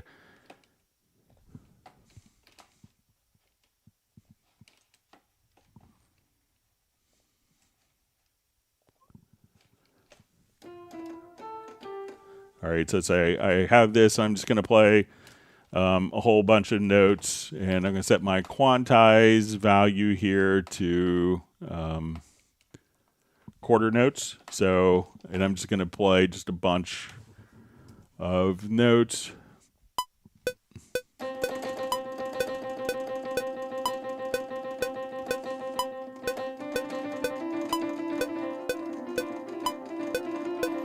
All right, so now we play back. And that's just because I had AQ activated right here on the transport. So now when I play back, it's all quarter notes. And even if I quantize it on the input, if I didn't like it and I wanted to go back to the original, I could go to edit and I could say reset quantize. And even though it's quantized on input, the original is always recorded for you. So, all right, I know we had one question that was mailed in, so let's get to it. Sorry, we had so many questions today, so thanks for all the wonderful questions. But let me get to this one that was mailed in.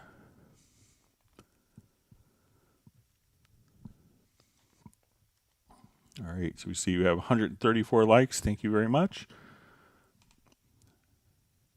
All right, so the question is, how to control more than 8 plugin parameters easily in the MIDI remote. All right, so, and this is something that was just added last week with the 12.5, so it's great timing for this particular question.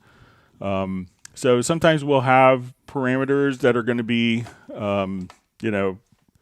multiple parameters, multiple parameters that could be used. So let's think of like the multi-band compressor is always a good example, and we have like 8 quick controls that we can have access to. But, here we could have like 8 parameters for each particular plugin set.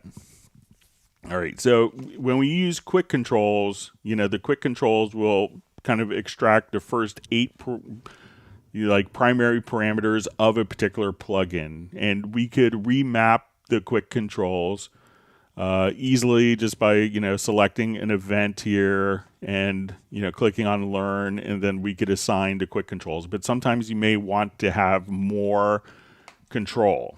So in doing this, one of the things that was added to the MIDI remote was the capability, when we go to under selected tracks, and let's go to insert and strip effects. So we'll say, let's get to inserts and let's go to parameters. And one of the things is you could actually set up kind of your parameter value count.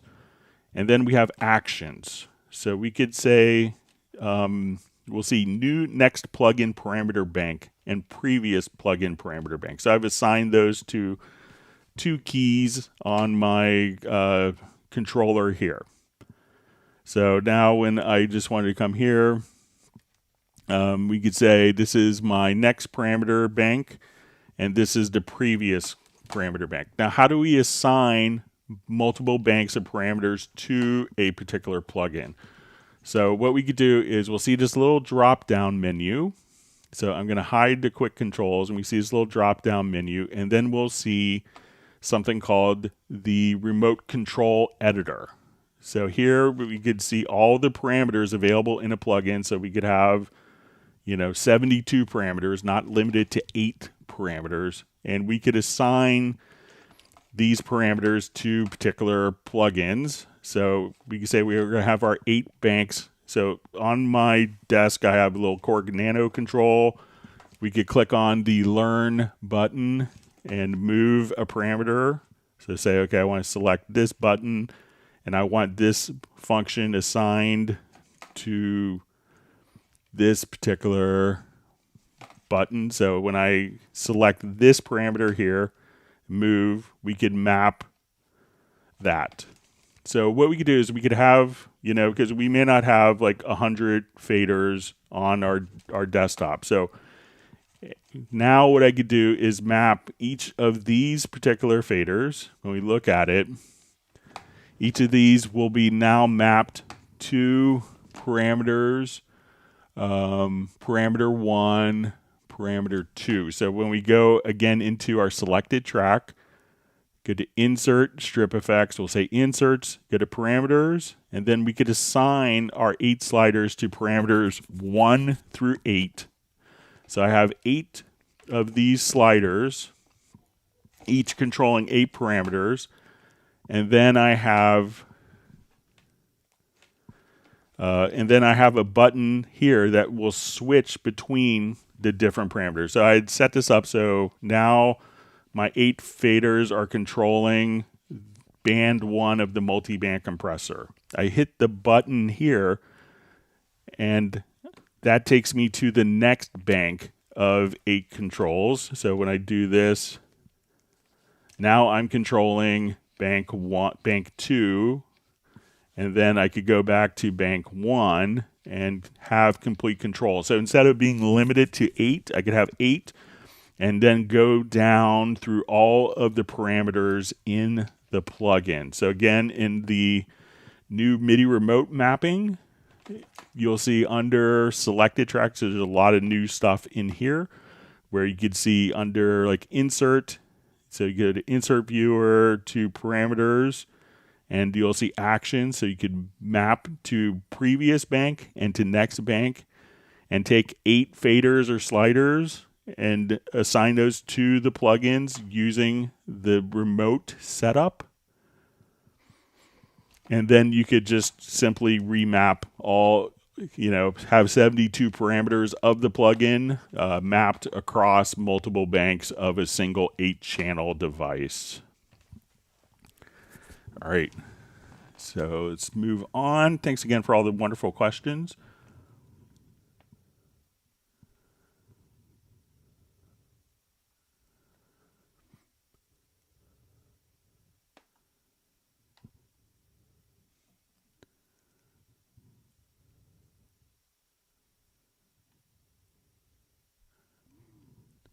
Okay.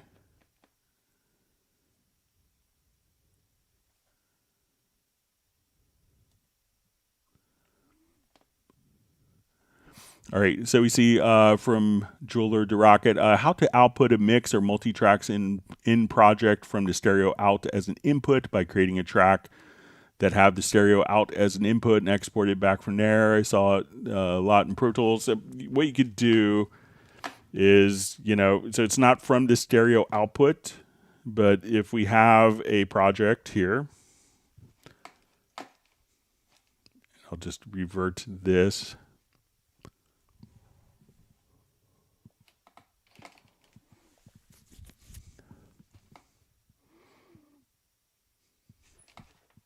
Okay, so I'm going to send all of these tracks. And some people call this like a pre-mix group. So I'm going to add a group channel to all of the selected tracks. So all of my tracks.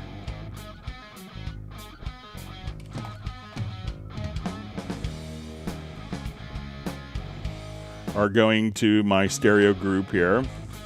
So what we can do now that we have a group, I can add an audio track and we'll set the group as the input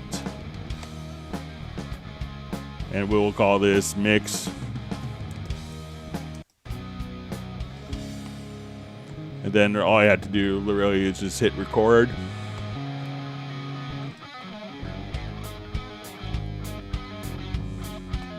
And then you could just print. So as soon as so it's not from the stereo out. So a lot of people would do that in other systems because in previous generations, they could only do it in real time.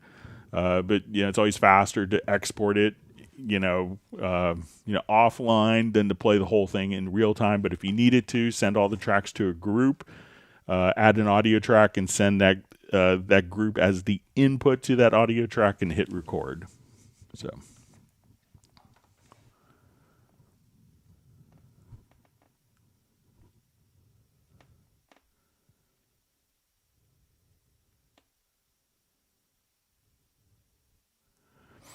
All right, so we have a question. Is there a way to freeze mix console tracks? So it's not in the mix console, but if you just come over to a particular track on a track inspector here, you'll see a snowflake, and then you could freeze the audio channels directly here. So you could do that for instrument tracks or for audio tracks. And if you wanted to just, with version 12, you could also just kind of right click and then you could freeze multiple tracks as well. I think if you go to the project menu that you could also just do kind of multi-channel freezing, which is something that people had wanted for a while as well. So you could, with keyboard shortcuts, just choose to freeze multiple tracks. So it's not in the mixer, but if you select it, you could have a key command that would execute that for you. All right, so we have Tiago joining from Brazil.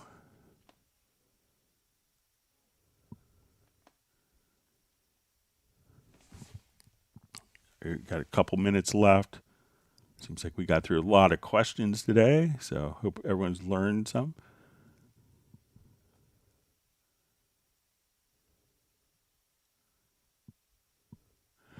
All right, so we just see question. How can you change the pitch of an audio sample? I'm trying to play along with Oasis, but it's not 440. It's sped up like 455 or something. So if we have a particular track here, I'll just solo this.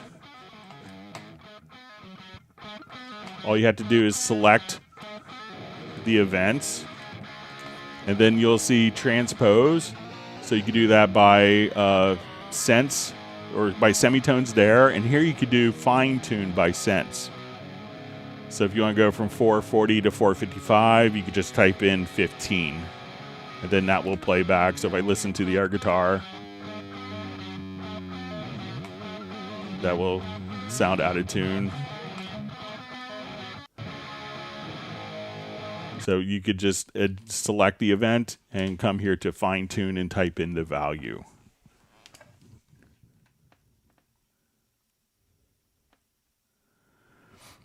All right, so a question, is the UR816 discontinued? I've seen it as no longer being sold in many places. So it was discontinued because one of the components, one of the chief components in the UR816, was manufactured by a company who their factory burned down and they haven't rebuilt. So we don't have supplies of components for the UR816 anymore. So it's kind of a bummer. It's a great interface.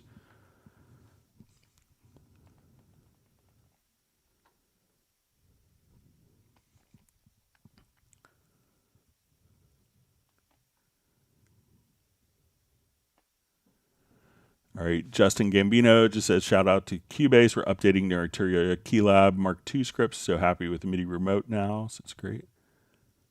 All right, so about one more minute. So we're going to go ahead and wrap up so we could stay within our 4 hours to get closed captioning done. I want to thank everyone for all the great questions. It seems like we got through a lot of questions today. It'd be interesting to see what the total is. But, everyone, please stay safe and healthy. We'll be back on Friday starting at 1 p.m. U.S. Eastern Time. And you can send questions in advance to clubcubase@steinberg.de. Thank you so much and have a wonderful day. And if you learned something, make sure you hit the like button and subscribe to the channel. Goodbye.